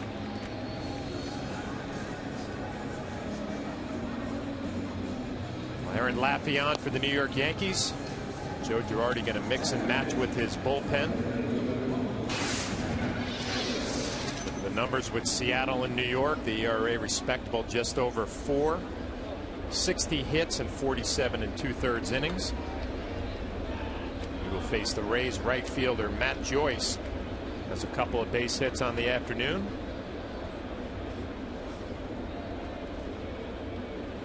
Two outs, B.J. Upton on first base, who looked like he was interested in trying to steal a bag. Let's see if he'll try to run himself into scoring position early in this at bat.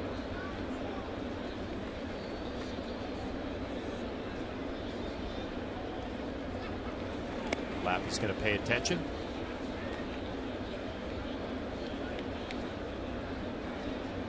Big spot for Laffey here. You know, if he can prove he can get out lefties, he's been throwing the ball pretty well lately. Interesting to see if the Yankees opt for a second lefty in the pen in postseason. So good test right here. No, he went down to the minor leagues. I thought his breaking ball, his slider got a little bit better when he came back up. Upton not running, and Laffey misses with a fastball. Got a little bit bigger to me, a little more sweep in it.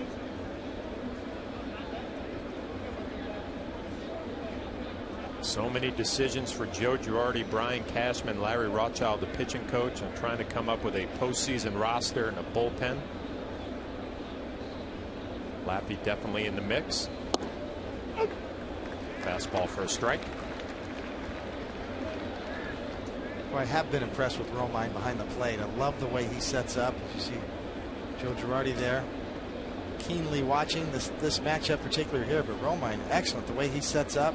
Very confident back there. Look at him set up late. Looks very polished to me, flashback.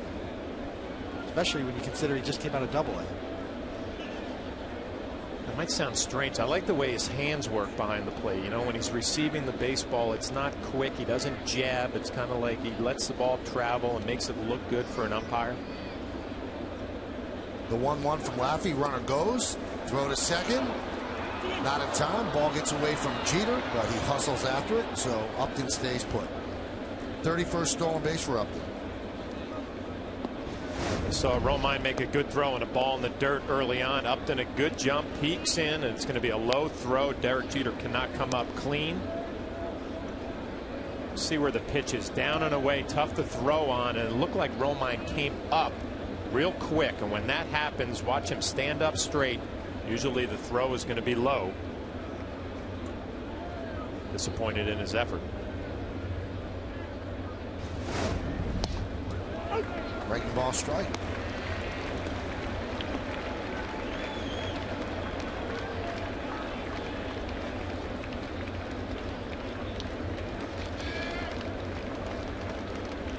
$100 stolen bases for the Rays, 11 straight season. Tie with the Angels for the longest current streak.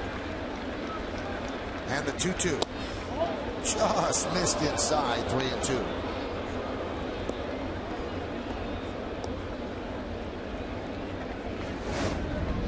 Romine going to try to steal one here. Subtly move that glove back in. Just off the plate. 3-2.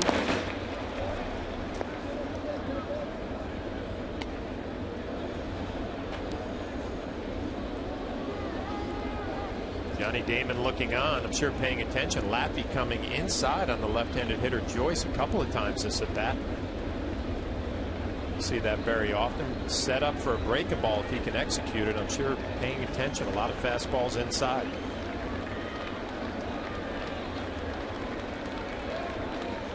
3-2.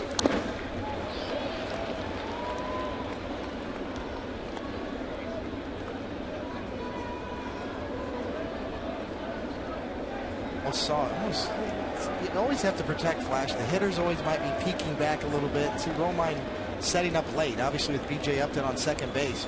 Watch after he gives the sign how late he's going to set up his target. You know, the hitters always, you're always watching a hitter see if he's going to peek with his eyes. He's not set up yet. Not set up. Wait, now set up. Very important on the big league level. Long run for Jones, but it's out of play. Romine doing it perfectly there. There are some pitchers who will tell you, I want you to set up early. You know, don't worry about the runner. Don't worry about the hitter. I need to see where you're going to be set up. Well, that was quick hands. He just got that B. Coming across the plate, snagged it. Quick hands. 3-2. Got him right in the back. Matt Joyce will take first. So first and second with 2 outs.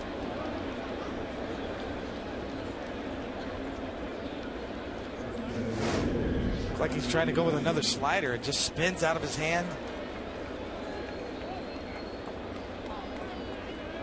Now, if you're scoring at home, this is a B2. Got it. And then he looks at it. Nice.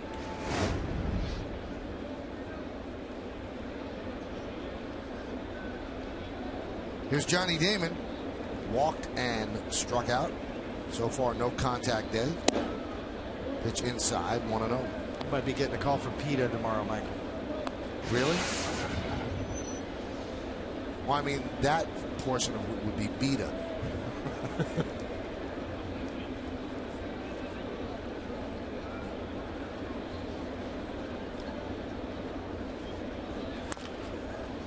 Grounded foul.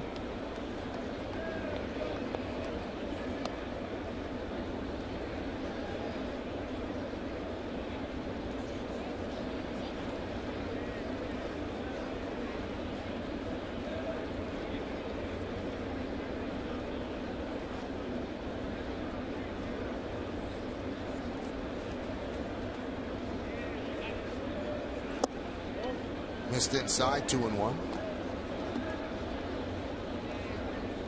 Johnny Damon, always one of those tough at bats when I'd be sitting behind the plate. The stand so wide open, and he would close himself towards the plate. And you always felt like a catcher. You had plenty of room inside where you can beat him, you can jam him. But he used his hands so well and kind of would just pull him inside. Nice numbers in the short porch, a new stadium in the old Yankee Stadium. And the count 3-1.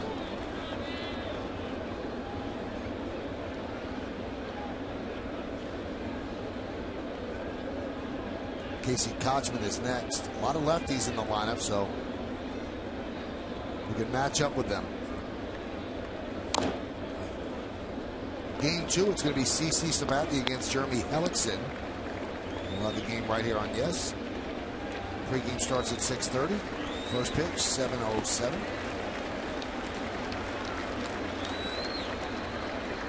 A happy little fan.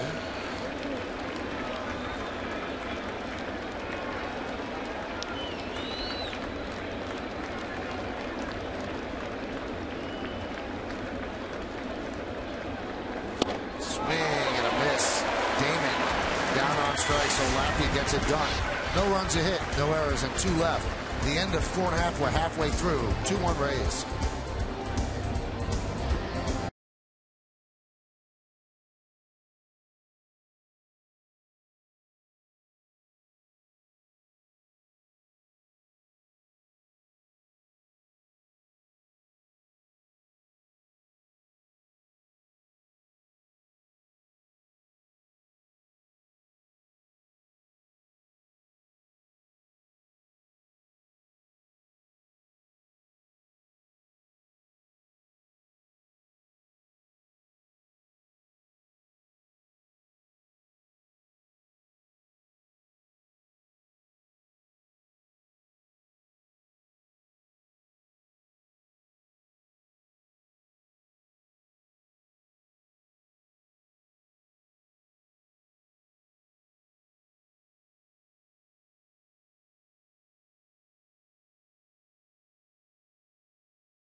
Two-run home run in the third leads 2-1 over the Yankees. Be the bottom third of the order against big game James Shields. Andrew Jones will start it off.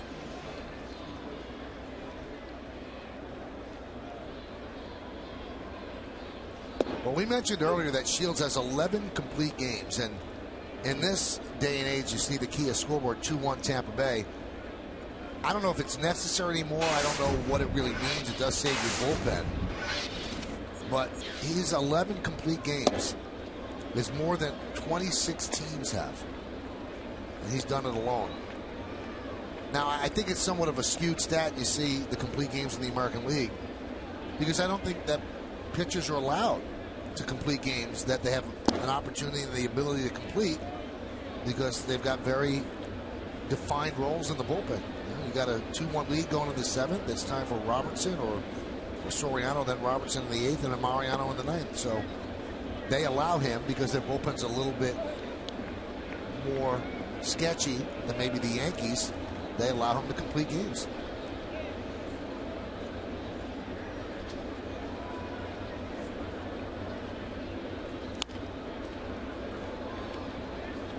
Complete games mean anything to you, David? Yes, they do, because you know, even though, as you said, you have defined roles in the bullpen and a lot of high salaries out there that need to be justified, the days that James Shields pitches, he takes the pressure off, and there's a residual effect. Popped up, shallow center. Upton comes on, makes the play.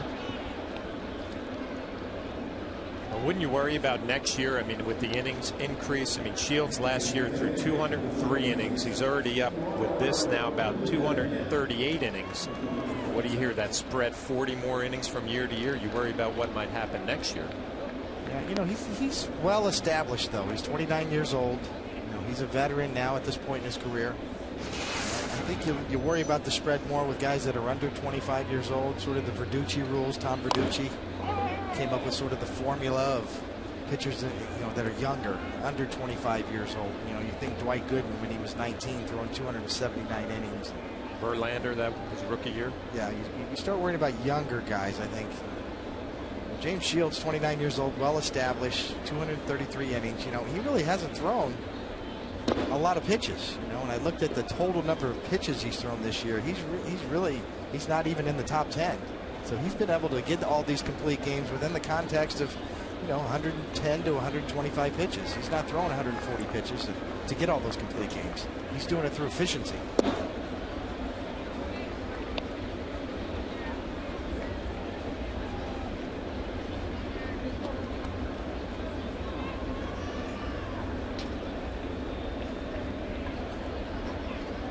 Two-one.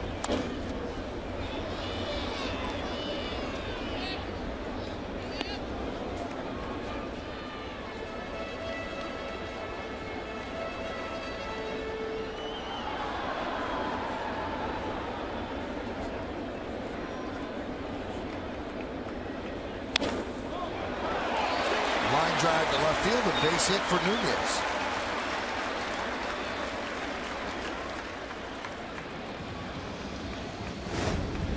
Fourth hit for the Yankees. Nunez has hit the ball hard twice, and this is a rolling curveball up in the zone. It's a bullet to left field. His first at bat hit a line drive to right field. A few Yankee hitters could have been all over Shields this afternoon.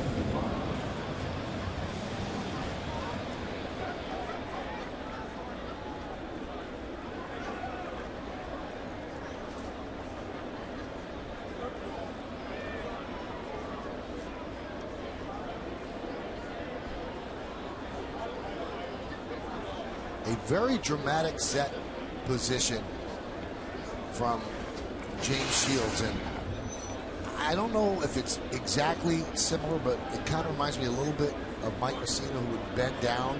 This is more of a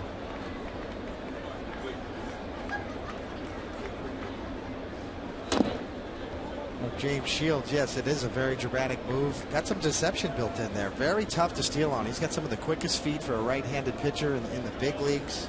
Only 3 stolen bases this year with 5 caught stealing. Got an excellent pickoff move, as you see there. 12 pickoffs this season. I think it's all part of his shtick, you know. Kind of the slow, deliberate accentuated motion and then the real quick feet. Kind of lulls you to sleep, and then he'll pop a snap throw over there that is as quick as anybody's in the game.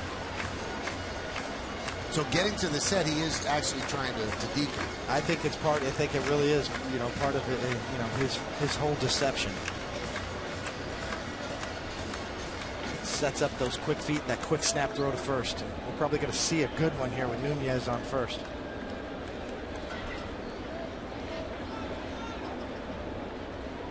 Nunez goes.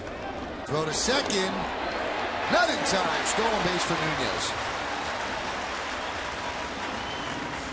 The ball was in the air, looked like he was going to get him, but Nunez picked up another speed, I guess. 20th stolen base of the year. Lobaton does a nice job. A tough pitch to throw on down and away.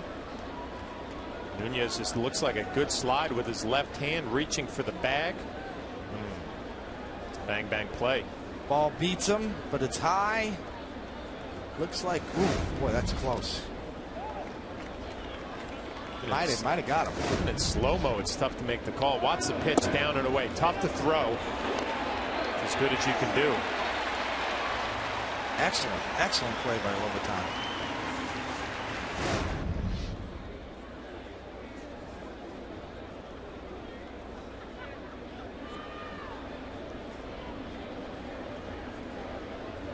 Going for third. The throw to third.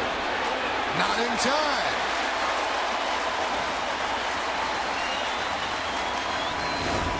Well, you better be 100% sure that you can steal third base. If this is an accurate throw to the inside of the bag, he's probably out. Take a look at the IOTB HD Super Shot. Longoria has to reach in foul territory and come back around. 21st stolen base of the year for Nunez. The left hand couldn't get in because it was blocked. And he finally gets it in at the end. Infield is in. And it's grounded foul. Nunez didn't really have a big lead or a good job for that matter. So Longoria tries to block him with the leg, but has a lot of movement to reach over and get that throw almost way up in foul territory and have to go all the way back around. If he'd have kept his leg down, he would have had no place to put his hand, but he lifted it in order to make the tag. Big spot for the youngster Romine. 2-2. Fly ball and out of play. You're a catcher in Lobaton in this instance. You know you made a bad throw right there. You had Nunez. All it had to be was on the base, something for Longoria to work with. You've been able to pick up your pitcher now. Shields looking for a big strikeout. Corey Wade up in the Yankee bullpen.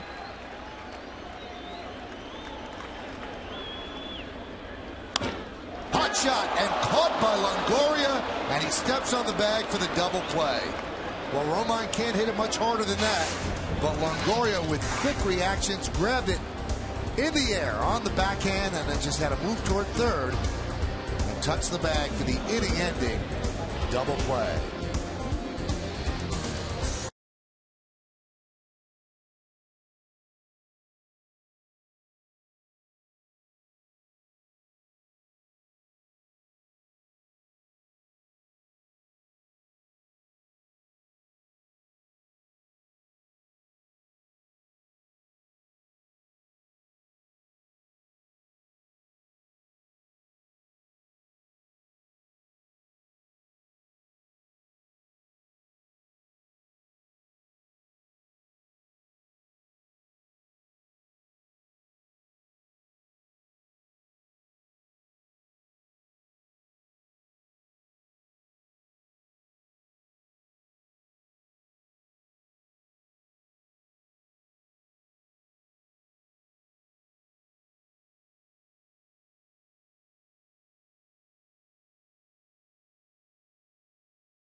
again, the question was, who is Ivan Nova's main competitor for American League Rookie of the Year? You've been texting us all day at 58772, and here is how you voted. Close. 37% think it's Hellickson, who will start the second game today, and then 32% think it's Trumbo. No love for the Haas. And those are the candidates and their numbers so far. You know, my pick actually was Walden, you know, with 31 saves out there in Anaheim. It's tough not to go with Trumbo, right? Everyday player, 29 jacks. Yeah, those are good numbers too. 2 Angels out there.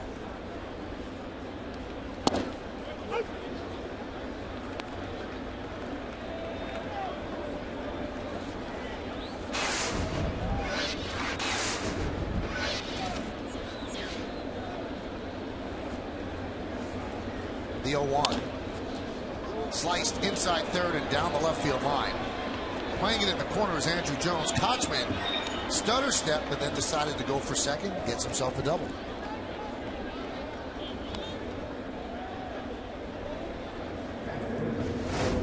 He's got an opportunity to play here in Tampa, and he has taken advantage of it. Does not try to pull Laffey. Like his approach that whole time was to fight everything off the other way, stay back on a breaking ball. Got a fastball. He was able to slice it into the corner, a little leadoff double.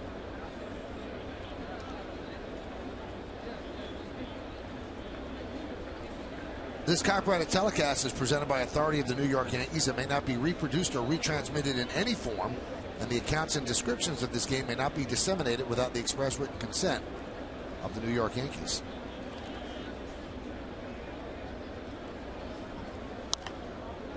Robiton fouls it away.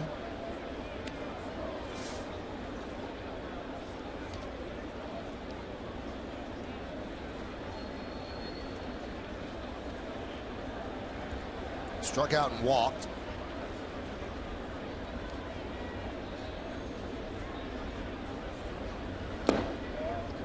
Count 1-1. Although he didn't get a hit, Austin Romine and the Yankees have to be impressed with that at bat that he put up against a pretty good pitcher. Hit a hard line drive, but Longoria was right there. Would have tied the game.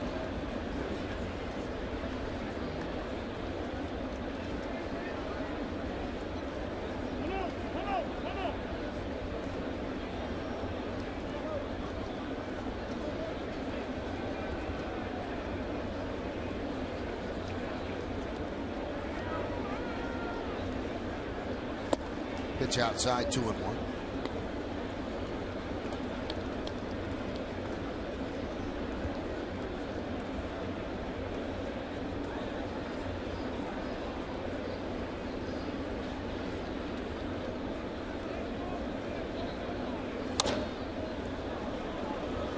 Another foul ball, 2-2. This might be Laffey's last batter. Wade is ready.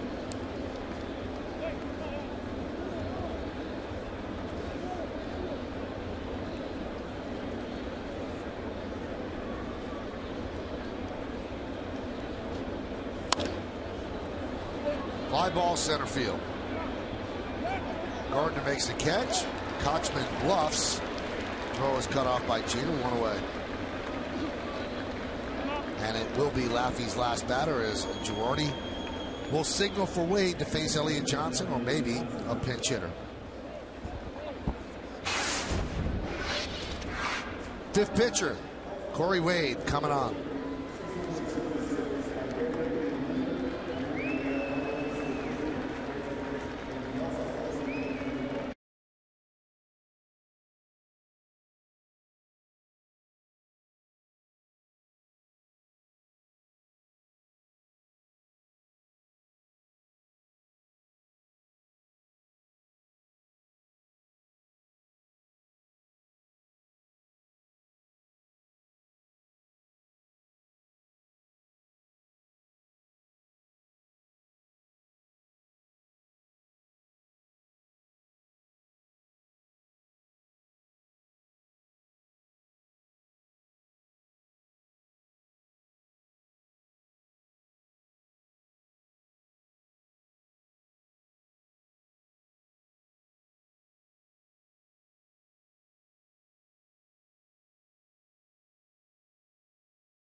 returns as NCIS star Mark Harmon sits down to discuss his lengthy career from his time as the UCLA Bruins starting quarterback to being named sexiest man alive and a surprising worldwide fame.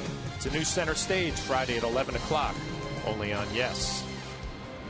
Well, the powers that be at Yes must really be high on that Mark Harmon center stage, because it's like the old days on NBC. If you wanted a show to get good ratings, you put it after Cheers or Family Ties. They put it after a Red Sox game. So watch that show. It's good. Here's Corey Wade, Yankees' 5th pitcher today.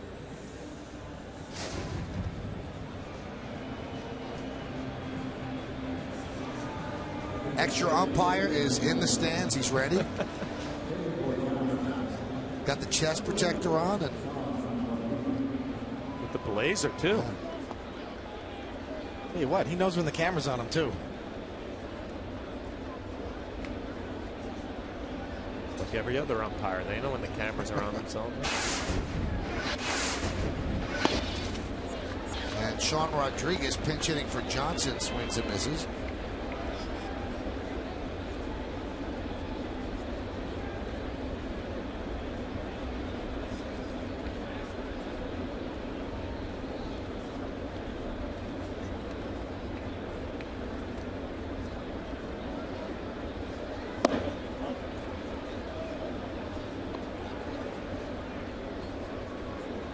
Wade has done a nice job for the Yankees since coming over from the Rays, their minor league system. Had some shoulder problems in spring training, got healthy, got off to a nice start, but the Rays didn't have any room for him, and the Yankees fortunate enough to get him.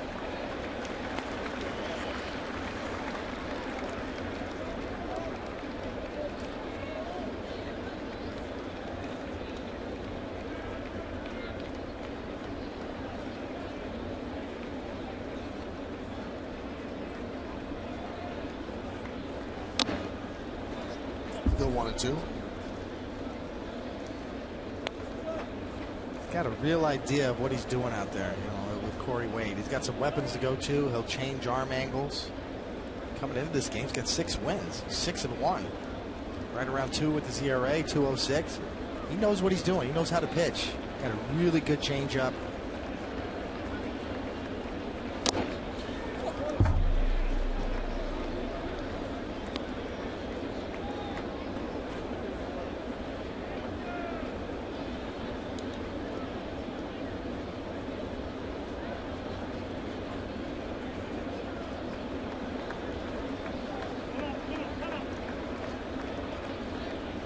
David, he's got that curveball too, where he can kind of step towards the third base dugout and flip it, really bring it across the plate.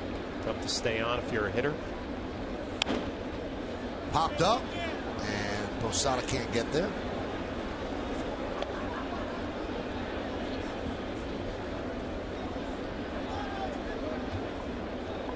Rodriguez checking his bat right now. It's hard to hit a ball like that, Flash, and not break your bat. That's where you know. Locker room humor, you know, grown man hit that ball right there. I mean, Corey Wade deep into the kitchen.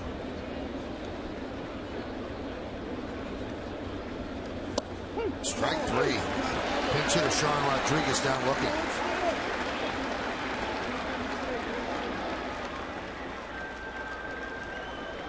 Well, Rodriguez not real happy with the call. Scott Barry, the home plate umpire. Romine with nice hands right there. The way he set up, held the target there. Perfect pitcher's pitch.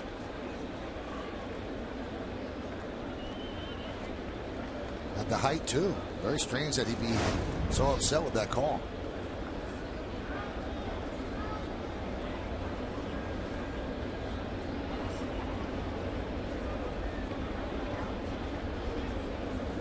Here's Reed Brignac. And that's a ground ball grab by Jeter. And he fires to Posada. And they get Brignac to end the inning. That was headed to center field, but Jeter, good range to the glove side. Spears it. And then fires to his buddy Jorge Posada to end the inning, stranding 1.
Trusted GE Capital, we prove that every day.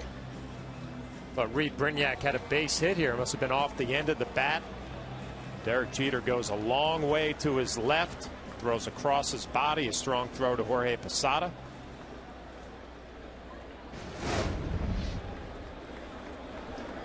(2-1) Tampa Bay over the Yanks. As we go to the bottom of the 6th inning, top of the Yankee order against James Shields, Gardner, Jeter, and Cano. Pitch outside.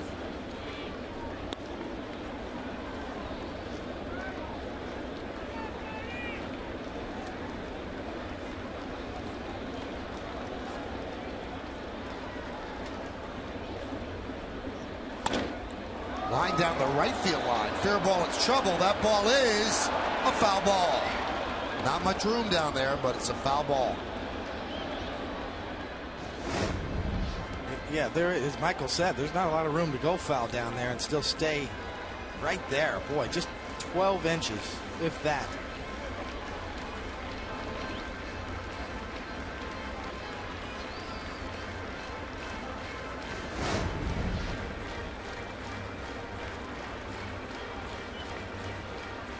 That close.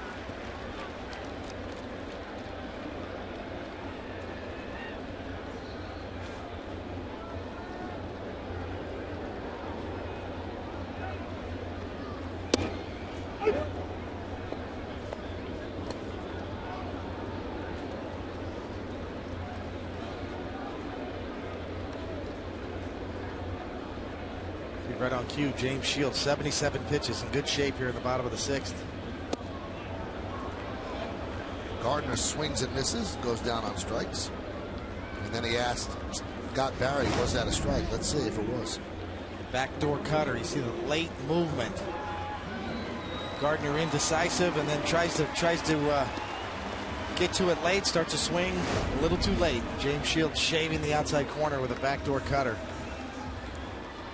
You know, we talked about pitches flash before. You know, James Shields came into this game, really, I think 16th in the league in total pitches thrown. The guy who's thrown the most pitches in the big league, Justin Verlander. And to give you an idea how many pitches a big league pitcher throws in a season, 3,821 pitches. Big year for top starters, around 4,000 pitches on a yearly basis. 4,000 times you're going to heave it in there. That's just in the game, not in the bullpen warming up or in between starts.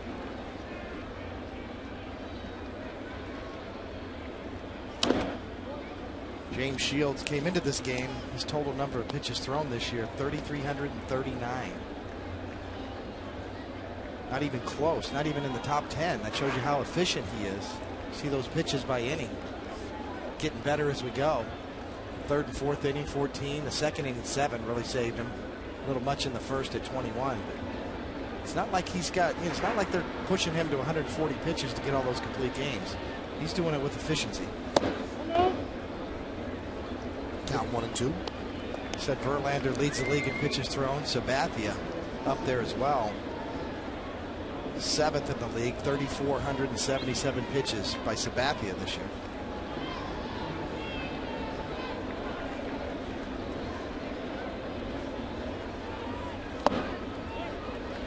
James Shields just 16th in the league in total pitches thrown, but 11 complete games, which, as Michael said before, is more than 26 major league teams. Pretty impressive.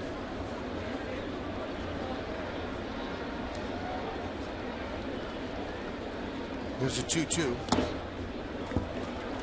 Now this game, as you can tell, we're in the bottom of the 6th inning. It's about 2 hours and 10 minutes old. And this is not what James Shields is used to. On August 9th of this year against Kansas City, he pitched a complete game. He won it in 1 hour and 53 minutes. National League baseball right there.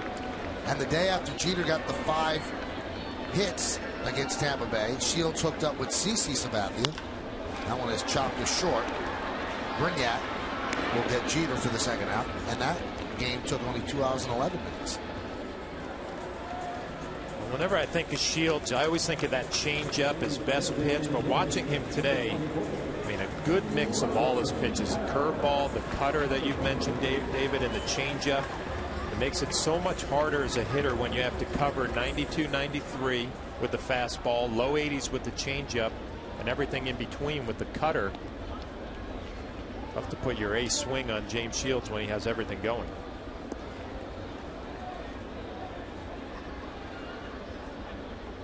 Here's Robinson Cano.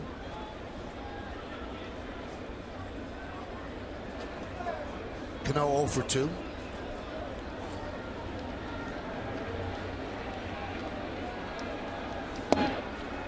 Count 1-0. You take that a step farther with James Shields. You know, I mentioned overall, as you see through the order, first time, second time even better, third time even better. That's how you throw complete games. You get better as the game gets deeper. Over a 2-to-1 ratio strikes to balls. He's thrown 2,184 strikes this year, only 1,155 balls out of his total, as we said before. A lot of pitches, a lot of strikes. Drilled deep to right field, but foul. Against the facing of the upper deck.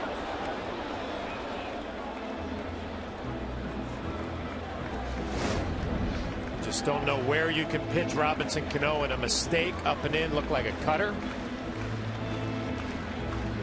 It's a little bit too quick.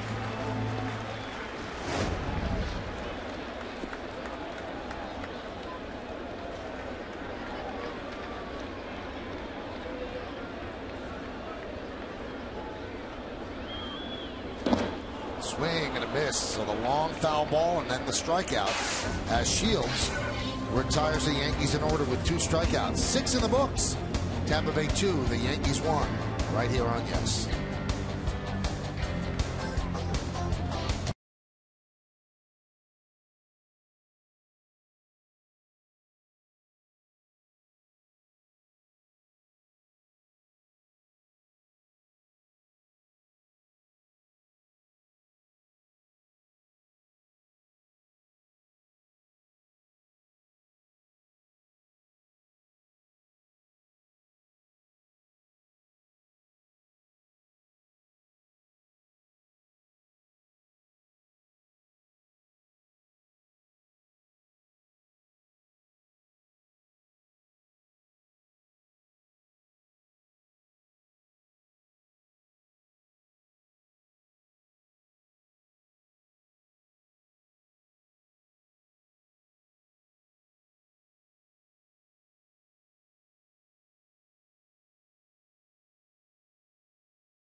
Seven 7-0 for Tampa Bay, 1-4-0 for the Yankees. Jennings, a 2-run home run. That's the only scoring for the Rays. Noesi, an emergency starter for Phil Hughes. Back spasms, 2 2/3 innings. And then Jeter 2 for 3 with a run scored. And the pitch to Desmond Jennings is a strike. On the Cadillac scoreboard, it's 2-1.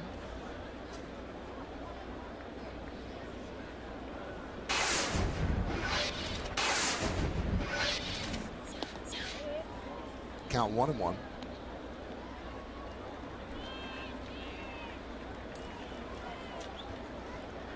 Jennings, the top position prospect in the Rays farm system.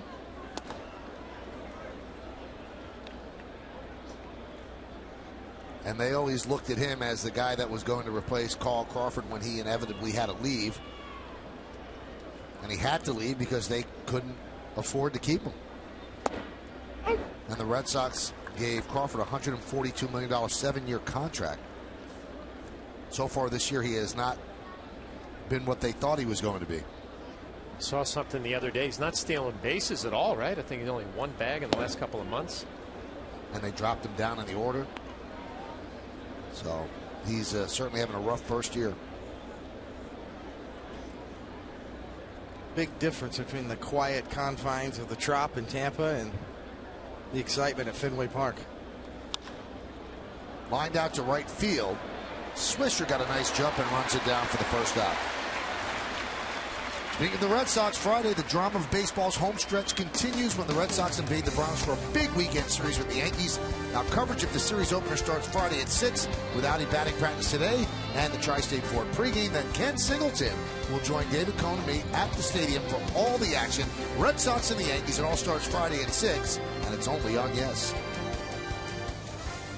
Don't know what that series is going to mean for the Yankees, but it's going to mean an awful lot for the Red Sox and the Rays. Weak hack there by Upton. So after the Rays leave New York, they'll go to Toronto for a 3-game set against the Blue Jays. Boone Logan up for the Yanks.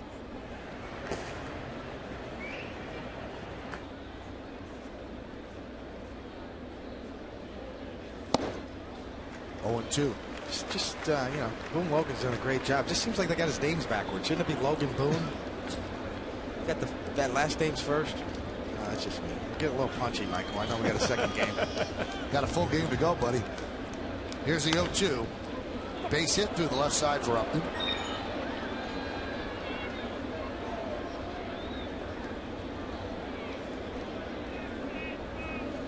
In the second game, CC Sabathia is going to go for his 20th victory. Did you find it surprising he didn't pitch the first game? I thought he would have. Usually you want to get it out of the way. If you were a veteran pitcher, Yeah. I mean, I'm sure they probably had a conversation with him. And Girardi was asked that. He said the decision was made he's going to pitch at night, even if Hughes did start. He said we always wanted him to pitch the night game.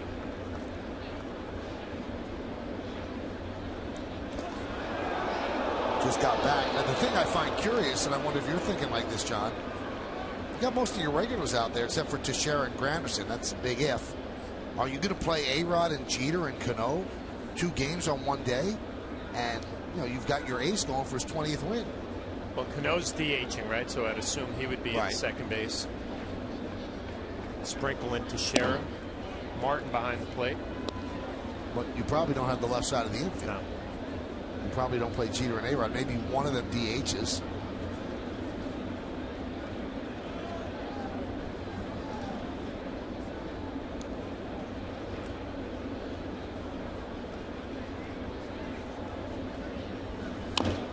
That was one of the fears for Girardi of this arduous trek the Yankees have had with all the makeup games and the double headers. He's got an older team. I mean, there's no denying that. He said you just can't expect to run older players out there every single day and then sometimes twice in one day. And his team has held up, which means the bench has stepped up.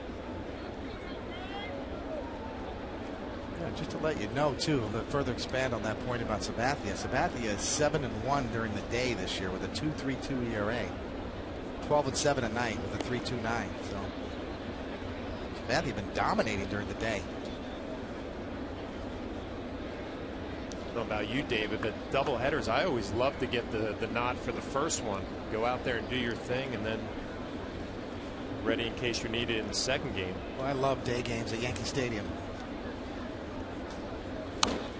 Just gave you just something historical about day games at Yankee Stadium. Just gave you a good sense of old-fashioned baseball. Pitched a perfect game in the day game here, or across the street.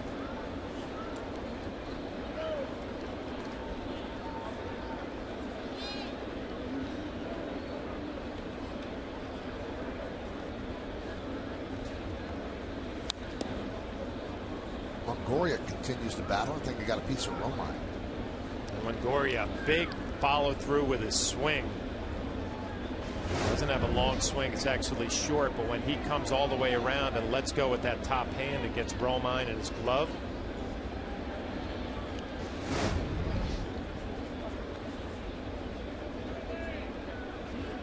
Now, if you hit the glove with the swing, you take first base because of catcher's interference. That happened in the 9th inning in the Orioles-Red Sox game yesterday.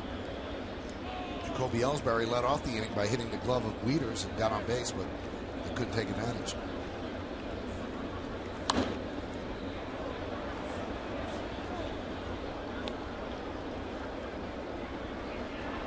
Flash, you ever say anything to a hitter with a big whirly-bird swing coming close to your helmet every time? No, you know what? I always thought it was my responsibility to know who those guys were and maybe set up a little bit deeper.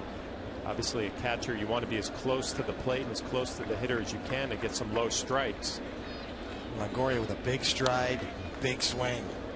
He's had some good swings today and has not had a whole lot to show for it. 1 for 3 with an infield single. He's just missing. Softball style almost, although he shortened up that stride there. But you look how big that shoulder turn is and generates some bat speed.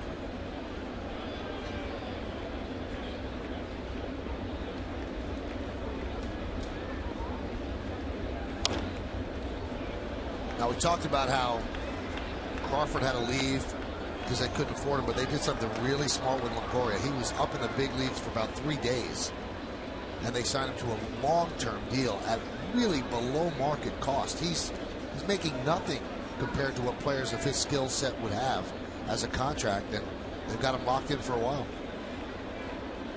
So they gave him security up front, but you know, they got a bargain. If he made it as big as he's made it, it was a great signing for them. And on the flip side, he had a few days in the big leagues. He gets the financial security. Maybe it's not as much as he could have gotten out on the open market. That's risky for both sides. Worked out for management.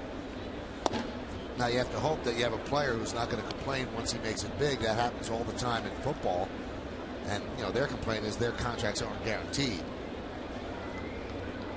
He signed a 6-year, $17.5 million deal in 2013. That's unbelievable. Runner goes. It's popped up. Nunez will make the play for the second out.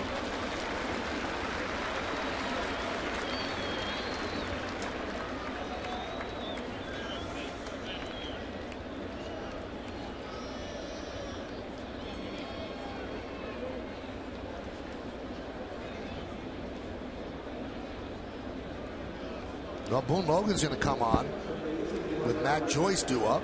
So Girardi using all of his lefties. Next up, Logan against Joyce when we get back.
Today we spoke with Dr. Deepak Kapoor, who told us exactly what you should be looking for and what you should be doing this month and every month.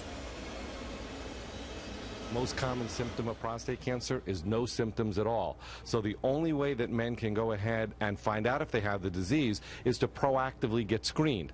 Fortunately, the screening process is very simple. What is the screening process? What we need to do is a simple blood test that's known as a PSA, as well as a physical examination. That's a digital rectal exam.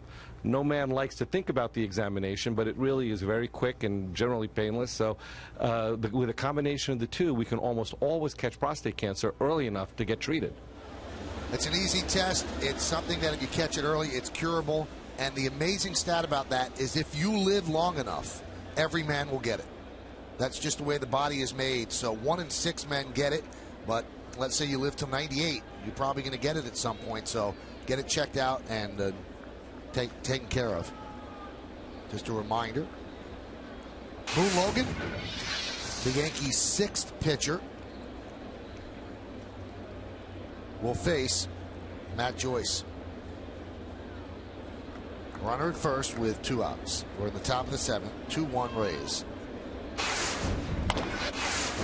Grounded softly to third. A-Rod across the diamond, and 1 pitch, and Boone Logan does the job. No runs a hit, no errors, and 1 man left on base.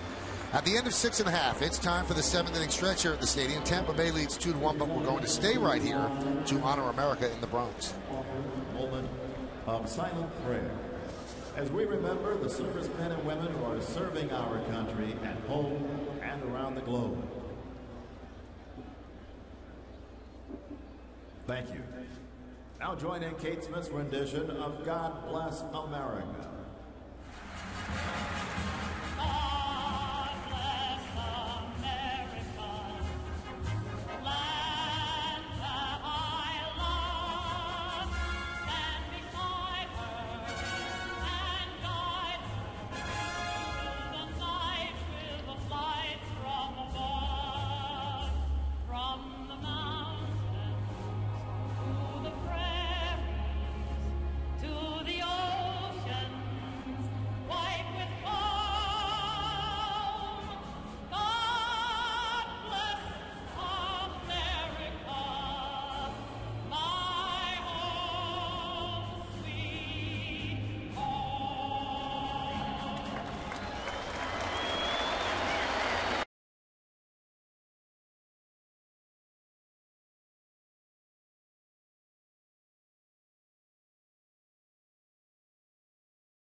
Stadium, the first game, the Yankees are trailing 2-1 as we go to the bottom of the 7th inning. It'll be A-Rod, Swisher, and Posada against James Shields. Yankees got their run in the first inning thanks to Alex Rodriguez. Derek Jeter was on first with 2 outs. Rodriguez doubled over the head of B.J. Upton in center. Yankees took an early 1-0 lead. A 2-run home run by Desmond Jennings in the third. And that's it. That's the scoring in this game. 2-1 Tampa Bay. Yankees have managed just 4 hits against Shields. Swing and a miss. Shields has figured it out against the Yankees this year on the Cadillac scoreboard, 2-1.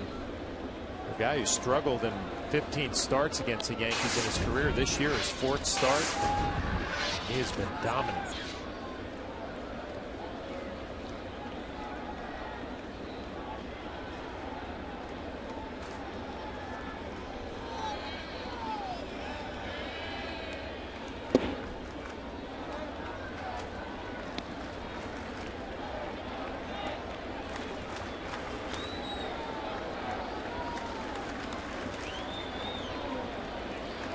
Longoria deep at third and close to the line, trying to cut off the extra base hit. Rounded up the middle and grabbed there nicely by Brignac. Spins and fires, and he took a base hit away from Alex Rodriguez.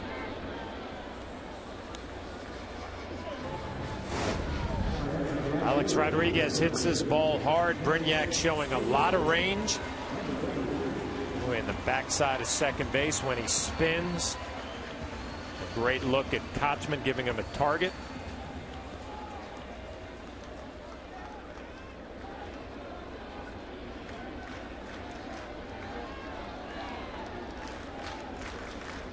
Pitcher likes that. Nice play.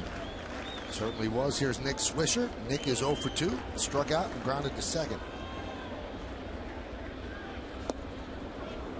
Off speed, swung on a miss.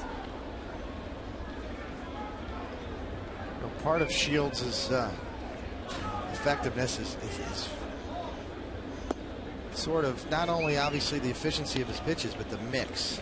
He's had great mix today. We've seen sliders, curves, and changeups. I think his changeup's probably his second best pitch, around 30%. Rounded to second, Sean Rodriguez. 2 outs. That was one right there, but an even split between his slider, that little cutter he throws, and his curveball. So really, it's almost a third, and a third, the breakdown of his pitches. A third fastballs, a third changeups, and a third some form of breaking ball, cutter, slider, curveballs. Very unpredictable, very efficient.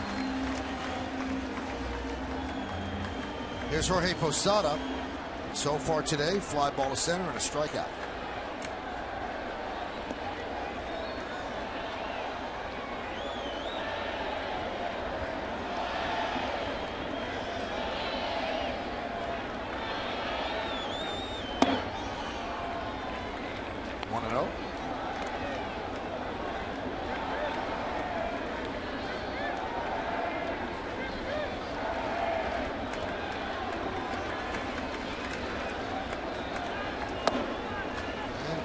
Posada.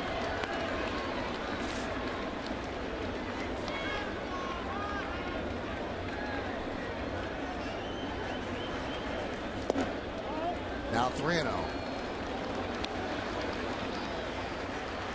Shields has not walked a batter behind here to Posada. 3-0. We'll see if he works his way all the way back.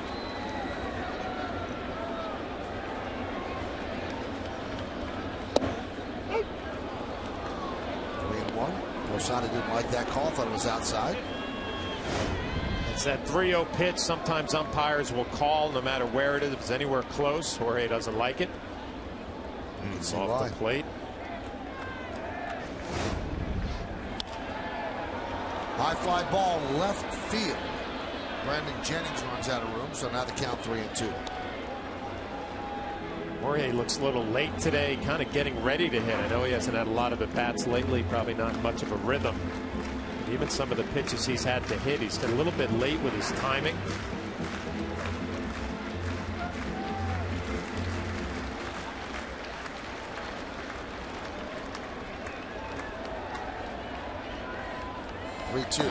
And he does walk him a couple of pitches later.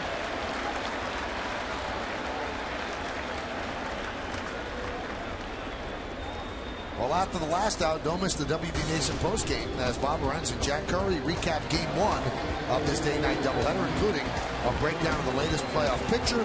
Plus, Kim Jones gets the players' reaction from the clubhouse. It's all coming up later on the postgame. It's right here on Yes. Well, with Andrew Jones due up, the Yankees are going to the bench. Jorge Posada is pinch run for by Chris Dickerson, and Andrew Jones will be pinch hit for by Curtis Granderson. What such a big night last night. Here's Curtis.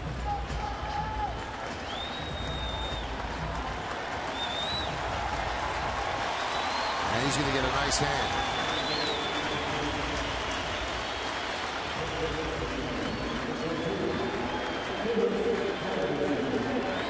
You might say, well, why didn't Granderson start this game?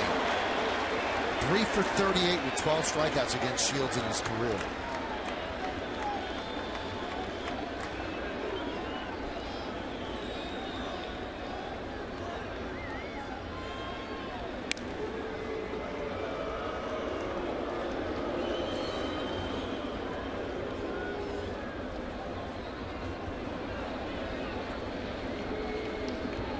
Could have pinch hit Teixeira here and then just move Dickerson into left field, and Teixeira would take over at first. But Teixeira's just 6 for 41 against Shields, which is still better than 3 for 38.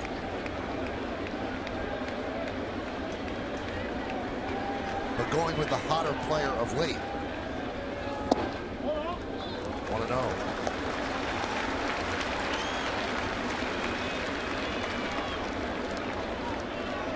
Tough assignment as a pinch hitter against Shields, and you mentioned the numbers, not great. But you're not 100% loose. I'm sure you got some swings in the cage underneath the stadium.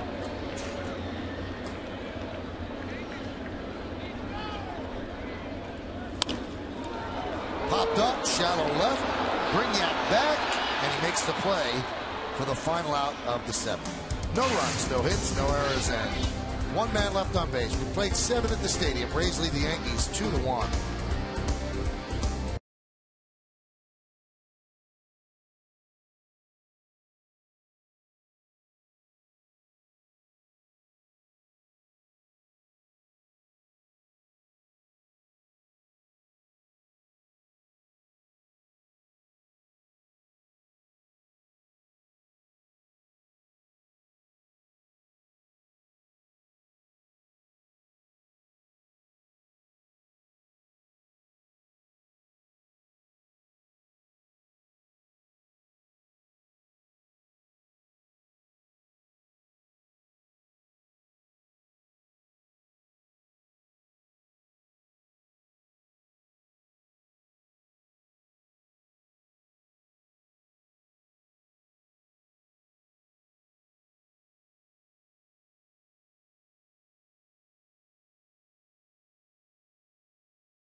#8772 or just vote online at yesnetwork.com. Today's candidates are number 1, James Shields, number 2, Desmond Jennings, number 3, Alex Rodriguez, number 4, Derek Jeter. So vote now, make your voice heard. Standard text messaging rates apply. New defensive alignment for the Yankees. Brett Gardner moves from center to left. The new center fielder is Curtis Granderson. He pinch hit in the 7th. Dickerson, who pinch ran for Posada, moves to right field. And Posada, who was playing first base, is replaced at first by Nick Swisher, who moves from right over to first. So you're all set as we head to the 8th inning, and the Yankees trail this one 2-1. Johnny Damon will lead off.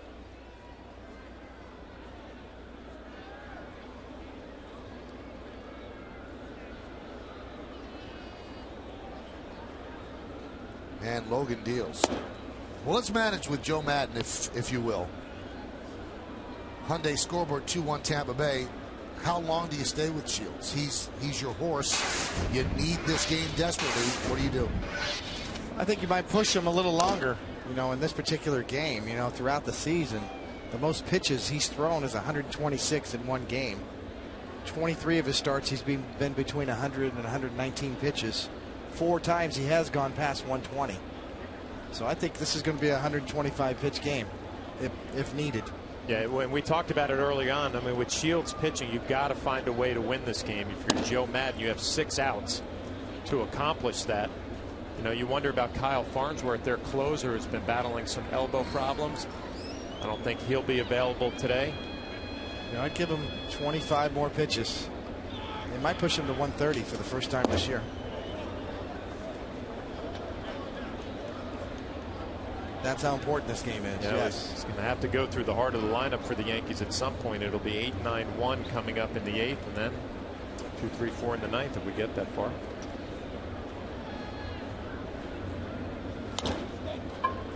Popped up, left field, and Gardner's there for the first out.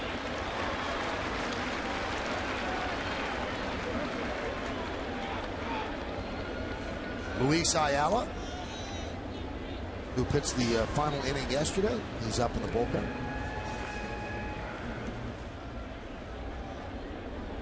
So the Yankees might actually get through this game with a starter who only went 2 2/3 without really using their 18 relievers of Robertson, Soriano, and Mariano. Now they would if they take the lead. But September call-ups have helped them out today. There's Casey Kotzman, 1 for 3 with a double. And he gets pumped. So Kotzman will take first. Looked like a slider that got away from Boone Logan.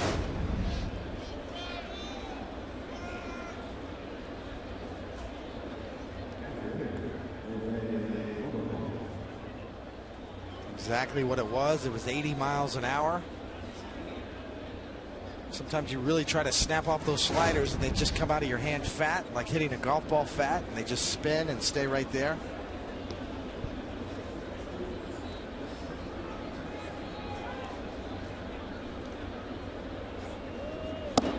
Pitch outside, 1-0. Crowd of 42,755 on an overcast Wednesday afternoon at the stadium. And the 1-0. Grounded foul.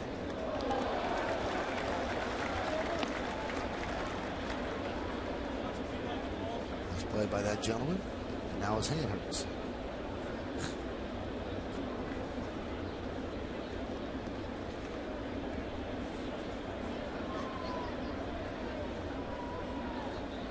And thus, you know, the invention of the glove back in 1800 and something.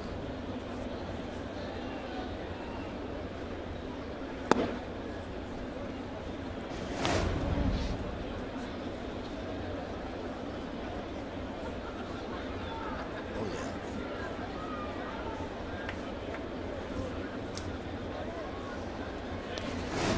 High five for good measure.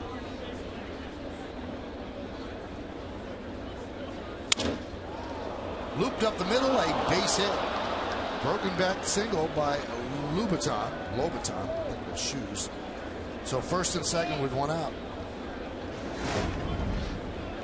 Crack bat off the end of the bat, just out of the reach of Nunez. Casey Kotzman had to freeze on the line drive. Will only be able to advance the second.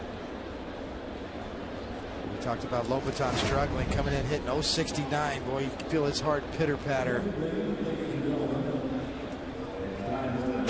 Well, that's going to do it for Boone Logan. The Yankees use pitcher number 7, Luis Ayala, coming on.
Then George Contos, Aaron Laffey, Corey Wade, Boone Logan, and now Luis Ayala. You think, well, they used to have pitchers.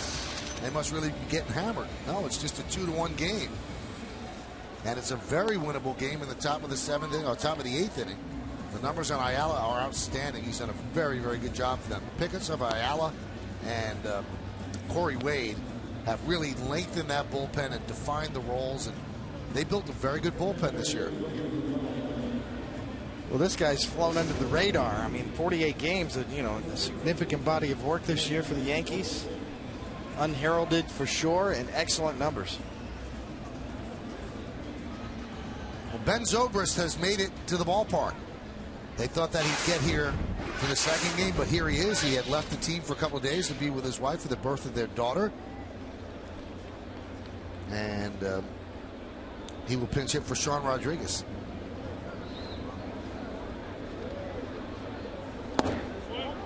Well, it shows you how much baseball has changed, and it's changed for the better. In 1950, you would not be leaving a team in a must-win situation to be with your wife for the birth of your child. I mean, you hear old-time players say, I missed all my kids' births because I couldn't leave the team. Well, now, everybody leaves the team for their kid.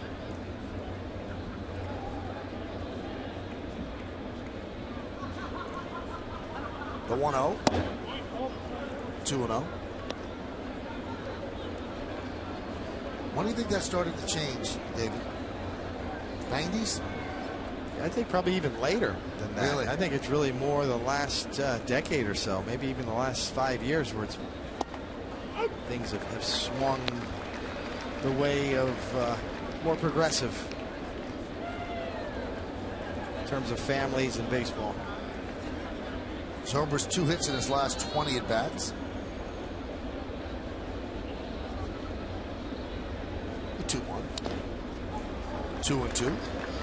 Back in the day, you know, I mean, most men didn't even go in the delivery room. You know, you hang out in the waiting room. Much different. If you can get there in time, you can be with your wife during the birth in the delivery room. Whole different game nowadays. Very important. I agree with you, Michael. I applaud baseball for encouraging players to take some time and be with their families. Swing and a miss, and Zobrist strikes out against Ayala. Nice job by Ayala, coming all the way back behind in the count 2-0. He makes a nice pitch, look like a changeup down and away. Good action.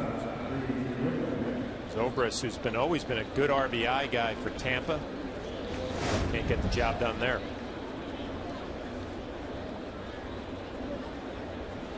That's going to bring up Reed Brignac.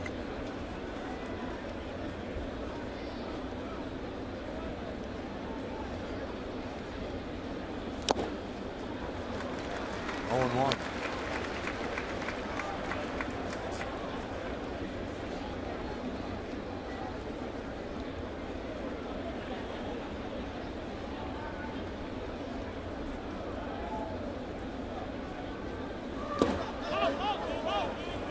Trickles away from Romine, but he scampers after it. Runner stay put.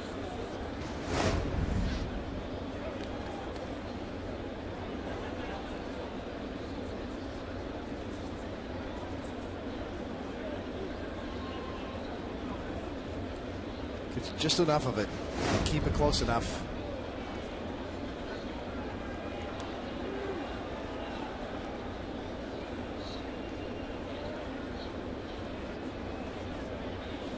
Pitch outside, 2-1.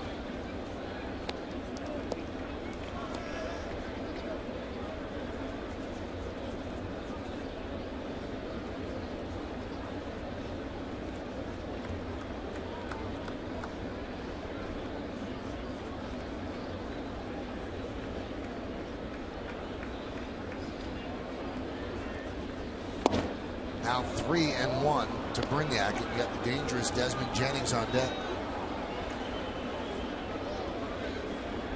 His 2-run home run is the scoring for the Rays today.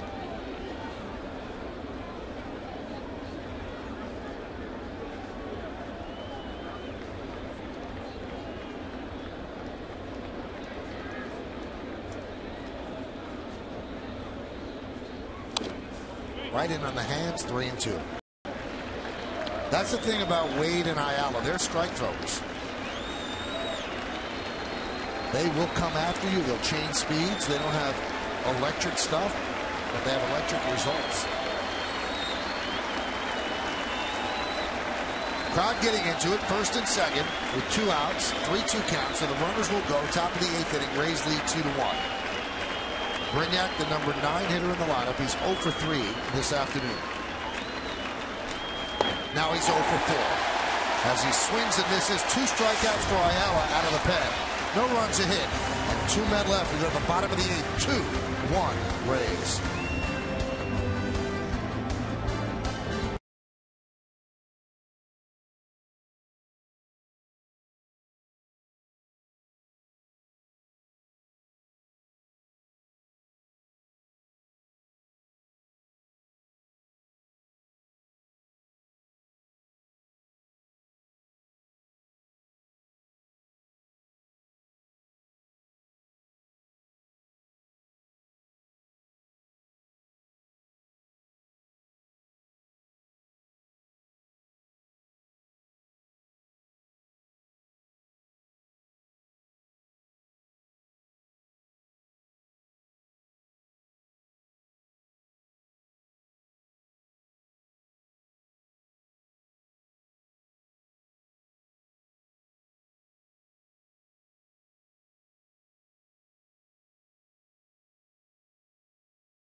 One 4-0 for the Yankees. The scoring for the Yankees came in the first, for the Rays in the third. James Shields is still out there. And Ben Zobrist takes over. And he is playing second base. See how Joe Madden plays this, or Kim Jones told me Kyle Farnsworth not available today. Threw 45 pitches off a mound, felt pretty good, but he will be available on Friday. See how Joe Madden plays it here. Final 6 outs. And it'll start with Eduardo Nunez, who's 1 for 2 with 2 stolen bases. Strike. This is the way he's playing it right now. Brandon Gomes and Joel Peralta. That one is driven to left field and deep. Going back, Jennings on the track at the wall. See ya! A game-tying home run for Eduardo Nunez. We're all nodded it too.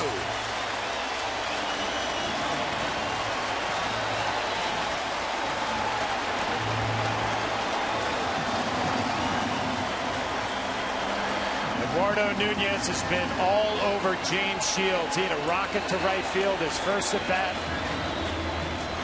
A base hit his second at bat, and then he gets a changeup here, middle of the plate, and stays on it, was able to elevate it.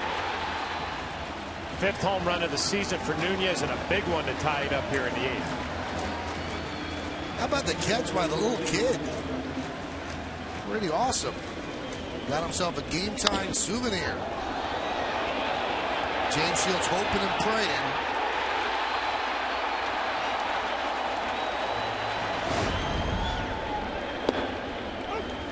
And there's a strike to Eric Chavez, who was pinch hitting for Austin Romine. Good catch, young man.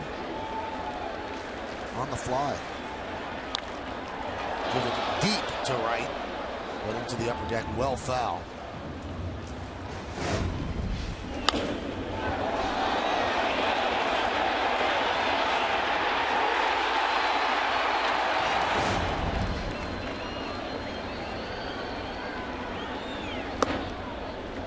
count 1-2. That's a beautiful thing. James Shields has done a nice job in the middle of the lineup for the Yankees, and then Eduardo Nunez hitting 8th, playing second base, having a big afternoon.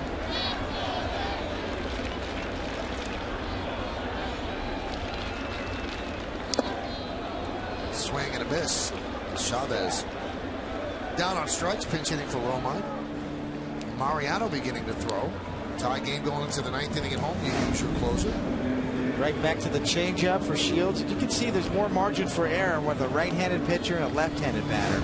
Conversely, when you throw changeups to a right-handed batter and you're a right-handed pitcher, you leave it on the inner half of the plate like he did to Nunez. The problem is no margin for error. That ball's launched. Even though Nunez was out in front, he got enough of it to get it out of the ballpark down the line. Why you see a lot of right-handed pitchers shy away from throwing changeups, straight changeups to right-handed batters, because the mistakes are generally home runs.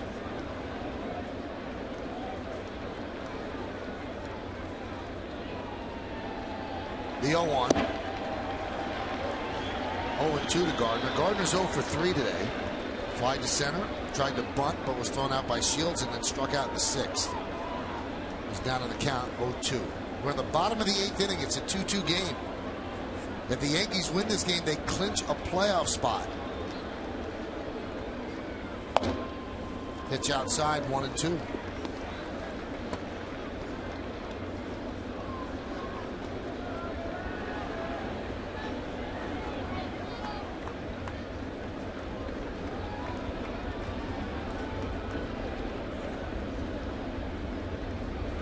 The 1-2. Nice play by Mick Kelleher. Gomes and Howell.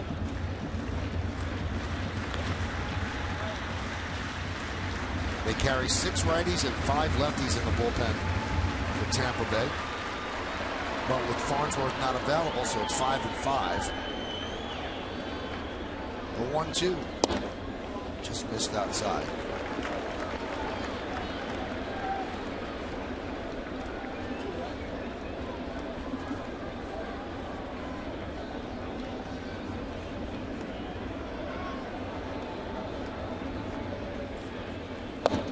Again, just missed. You don't want to put Gardner on. And the count 3-2. He has 45 stolen bases.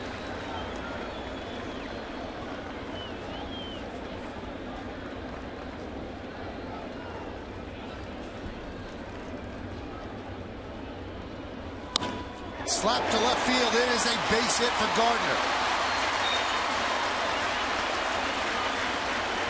So now the Yankees could do some things with Jeter coming to the plate.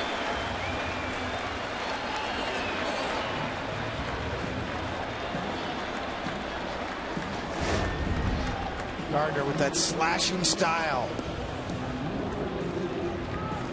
See him just kind of chop. Watch him. Reaching out over the plate.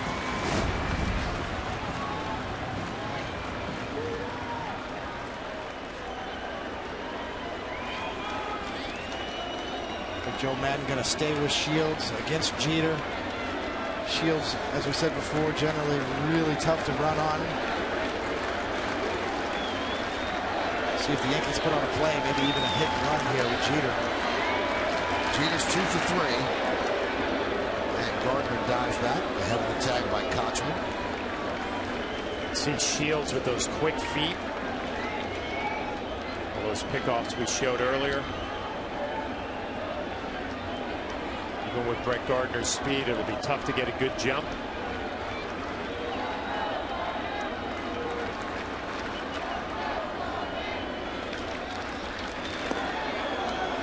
Wow, very close.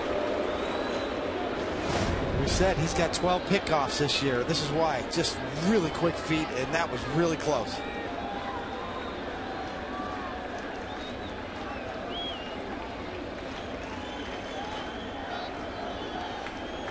Can't tell for sure because Kochman's leg blocking our view. Hits the Jeter's inside.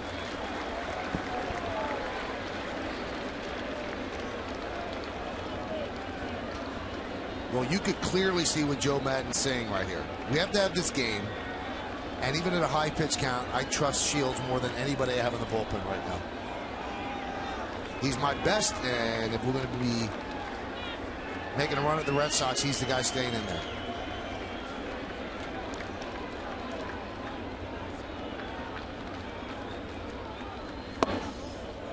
Two and up.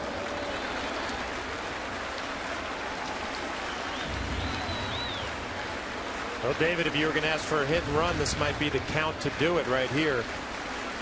Usually would not do it with Brett Gardner and his great speed. Let him steal a bag, but Shields does such a good job holding runners. Gives Brett that opportunity to hang back a split second, make sure he goes to home plate. Trust Derek Jeter to put the ball in play.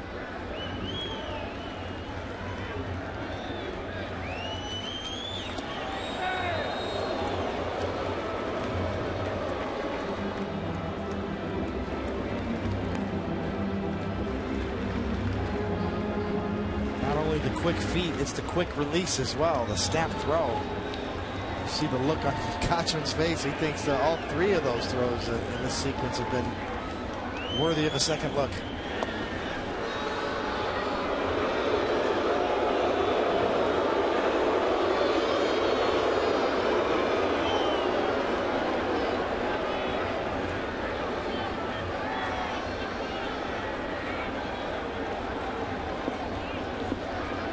Fastball in. Runner goes. Pitch is inside. Throw to second. Stolen base number 46. So now a go-ahead run is in scoring position. A great job by Gardner. Good jump after almost getting picked up a couple of times. Trust his instincts. Takes off. Tough pitch for Lobaton too as well, down and in. Even though he gets off a decent throw, Gardner just steals that with his legs and his jump.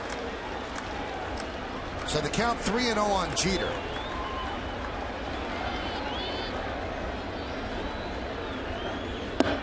And Jeter walks.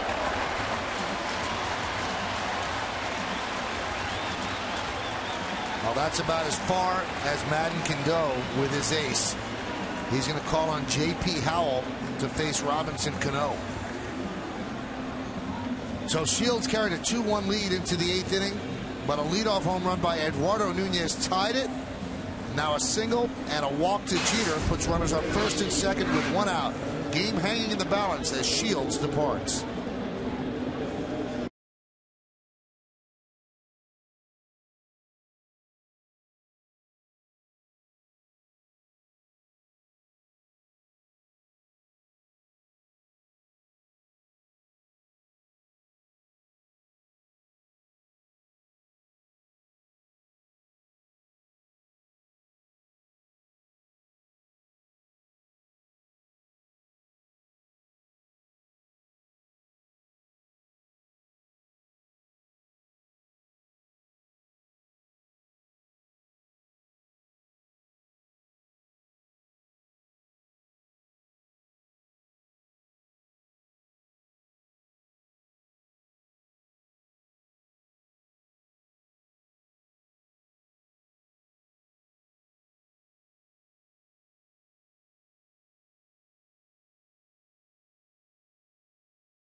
By Kia Motors. To learn more, visit Kia.com. Bud Limpy, America's Sub Shop. And by Turkey Hill, the official ice cream of the New York Yankees.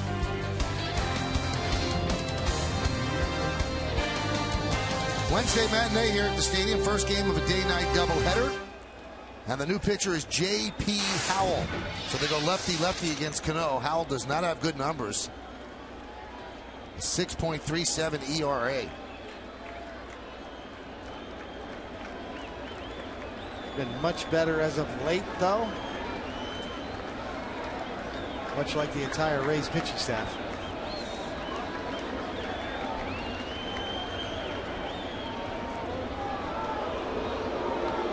Works from the extreme third base side of the rubber. James Shields can't watch.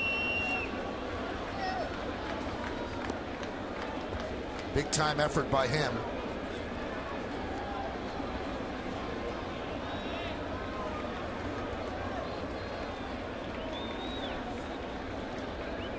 And the pitch.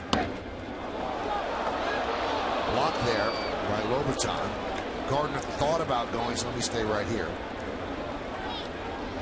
Great play by Lobaton. I mean, this is a spiked curveball.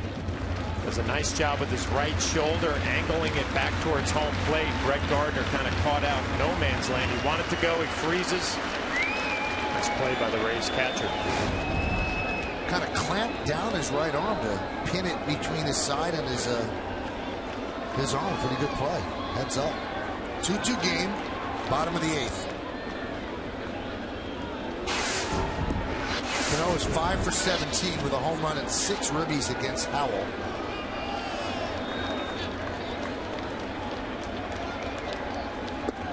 Missed outside, 2-0.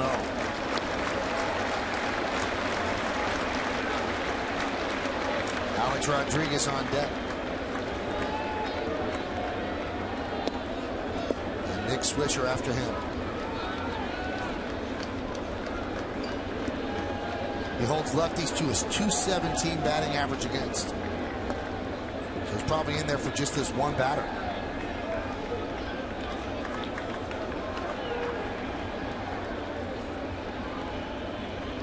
The 2-0. Now 3-0.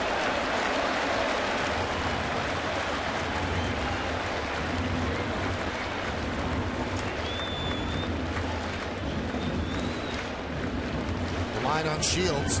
The runners on base are his responsibility. Left the changeup up in the zone to Nunez, and that tied the game. Let's see if they green light Cano. Taking all the way, 3-1. Now he's on his own. Mark Teixeira getting ready in case he has to pinch it.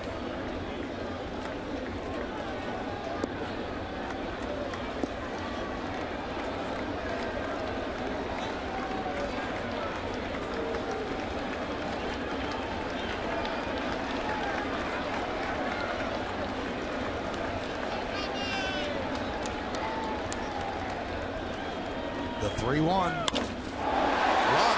Deep to center field. It's going to be over the head of Upton and up against the wall. Gardner scores. Here comes Jeter. He'll score. It's a 2-run double for Cano. And the Yankees lead 4-2.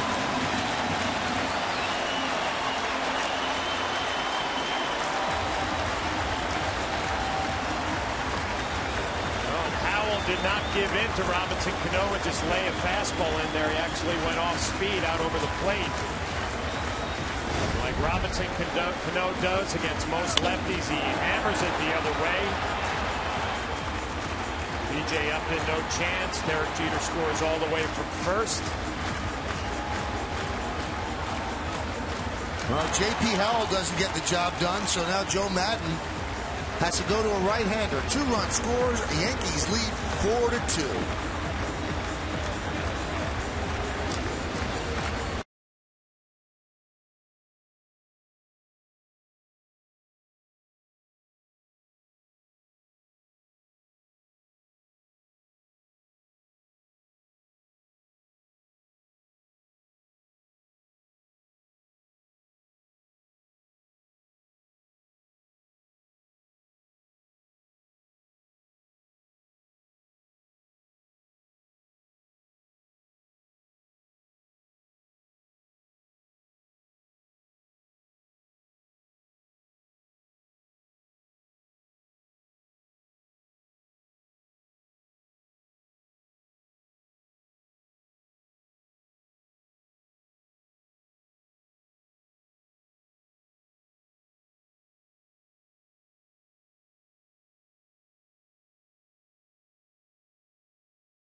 just hammering it the other way. Robinson Cano, Greg Gardner score easily.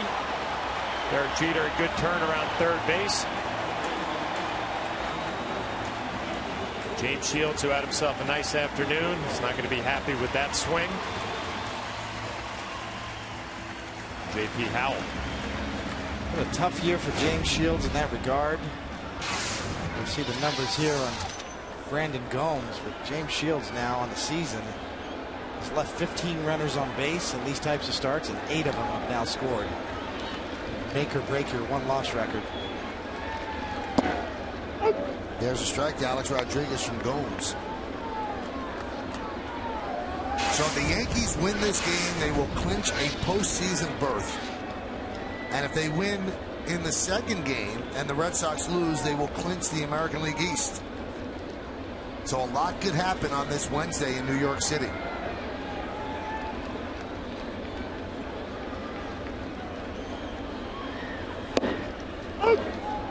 Now, guys, we started this 8th inning talking about Joe Maddon and how he might possibly get the last 6 outs.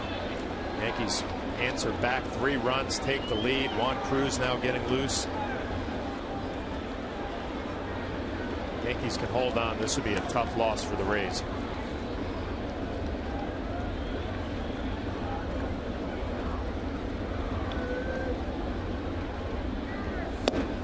Swing and a miss, and A-Rod down on strikes. Chased a pitch up and out of the zone. 2 away.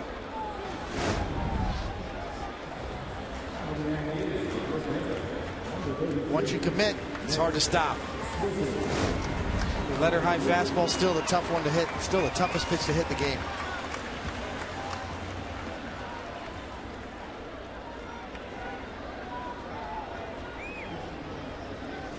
This is your typical Rays game. They don't give their pitchers much room for error because they don't score enough runs.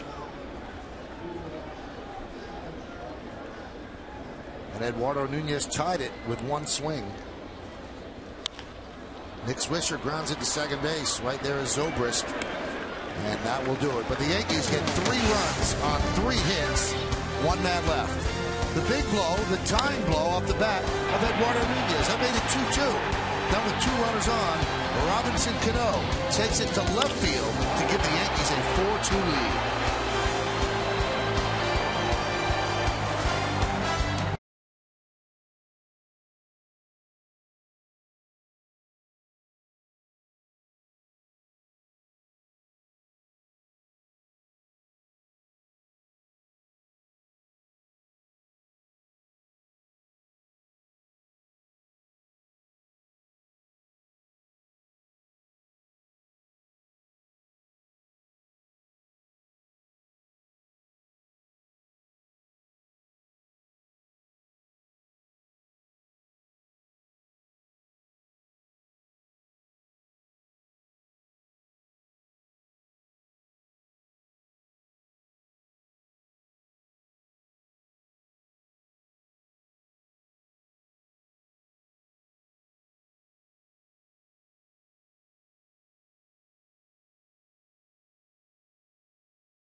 Mariano against the Twins nails down save number 602. And what's left of the core 4 celebrating, and then Posada says, get back on that mound, soak in the cheers, get some love. And he stands alone atop the save mountain. Now, he just tries to put another notch on the record. And every game he saves from now on puts the record further and further out of reach. A great year so far. 43 saves, a 1.98 ERA, 61 games. And you look, he has only 53 base runners in 59 innings. That, my friends, is a whip under one. So now, if he can nail this down, the Yankees are going to the postseason. And he'll face the top of the order for the Rays, Jennings, Upton, and Longoria. Robinson Cano takes over at second base. Mark Teixeira takes over at first. And the pitch is outside. Russell Martin is behind the plate. Austin Romine got pinch hit for.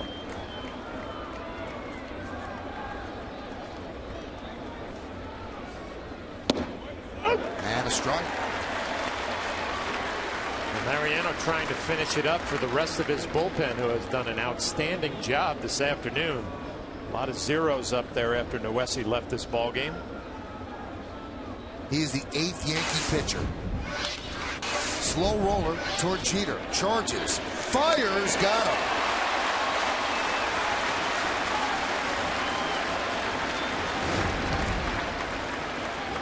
Jeter's had a great day defensively, too. A number of rangy type plays, and he's always been good at this throw across his body on the run, all in one move.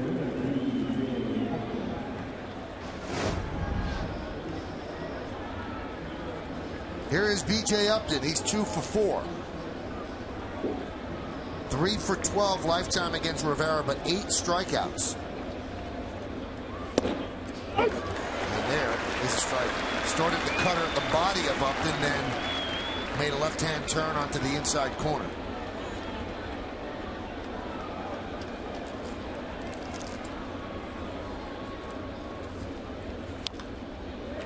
Count 0-2. The magic number to make the postseason is 2.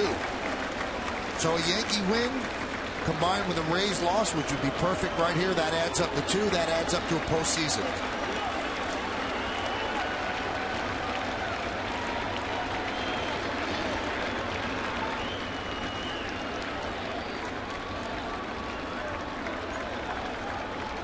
The 0-2 fouled away.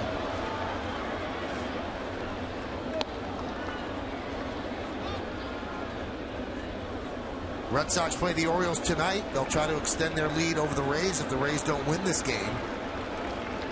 The Red Sox will have Josh Beckett on the mound. The 0-2 outside. When you talk about a golfer with a pre-shot routine, I know, Flash, when you caught Mariano, did he ever shake you off? He would stare in there, would never shake, just, you know, changing location, obviously. And the 1-2.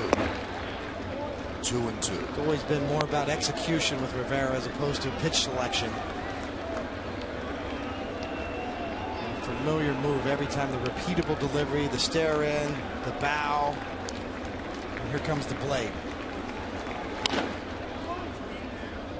Everything the same every time, much like a golfer with a pre-shot routine, as I said. The stance on the rubber, the balance, the look, here comes the bow, up, the same setup, the same motion. 2-2. Swing and a miss. One more out. And the same result.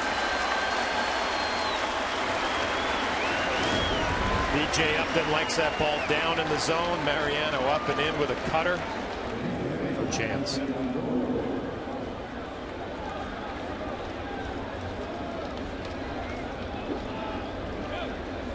One out for the Yankees to nail down this victory. Then nail down a trip to October. Longoria with a deep drive to center field. Granderson back. He's there. He makes the play. And the Yankees are going to the postseason for the 16th time in the last 17 years. A 4-2 victory here in the Bronx, nailed down by Mariano Rivera. And they are indeed postseason bound.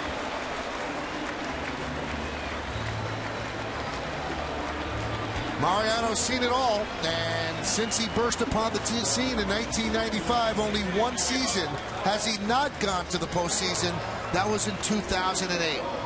So the Yankees are assured of going at least as a wild card, but it looks almost certain that they'll get there as the American League East champs as well. In a season that they fought injuries, they fought extremely bad weather, some tough travel conditions, the Yankees have persevered and they put together an outstanding year. At this point, they are 94-60, and as we mentioned, they're going to the postseason. The Rays have to watch and see what the Red Sox will do tonight against the Orioles. Well, Kim Jones has a guy who's familiar with the postseason with her down on the field. Kim? He is familiar with postseason, Michael. And Derek, with a week to go in the regular season, what is the feeling knowing you are now guaranteed a spot in the playoffs? Oh, well, I mean, we're still trying to win a division. That's what we set our goals out to, when we leave spring training, is to win the American League East. And we have not done that yet. It feels good that we're going to be in the postseason, but we've still got a little work to do. James Shields has been very good against the Yankees this season. What was the key in that eighth inning, getting a few base runners against him, led by, of course, Nunez's leadoff home run? Everyone knows how good Shields is. He's tough. It just seems like he left a couple balls up that inning. And, Nooney hit one, Gardy hit one, and I drew a walk. But we really didn't get much going against him. And then Cano does what Cano does, right? Yeah, Robbie came up with a big hit. I mean, we didn't want to go extra innings, especially when we got another game. That was going to be my next question. We know you have a nightcap tonight. There have been years, Derek, where you have celebrated the accomplishment of making the postseason. What should we expect in a few minutes in that clubhouse in terms of any celebration? There's no celebration because we're trying to win the American League East, and we haven't done it yet. All right. We'll see you then. Derek, thank you. Michael. Thank you, Kim. So that's a little bit of news because they have celebrated wild card clinchings before, but they're so close to clinching the American League East. Why celebrate in the middle of a doubleheader when you still have a game to go? So this is what the coaching staff did when they saw Granderson make the final out. Couple of hugs and handshakes. Those guys put in some extraordinarily long hours, and they are rewarded as well. Stick around for the postgame show to find out who's today's Chevy player of the game. So it starts in February in Tampa, and this is step one of many steps to try to get championship number 28. We'll be back and wrap it up in just a moment.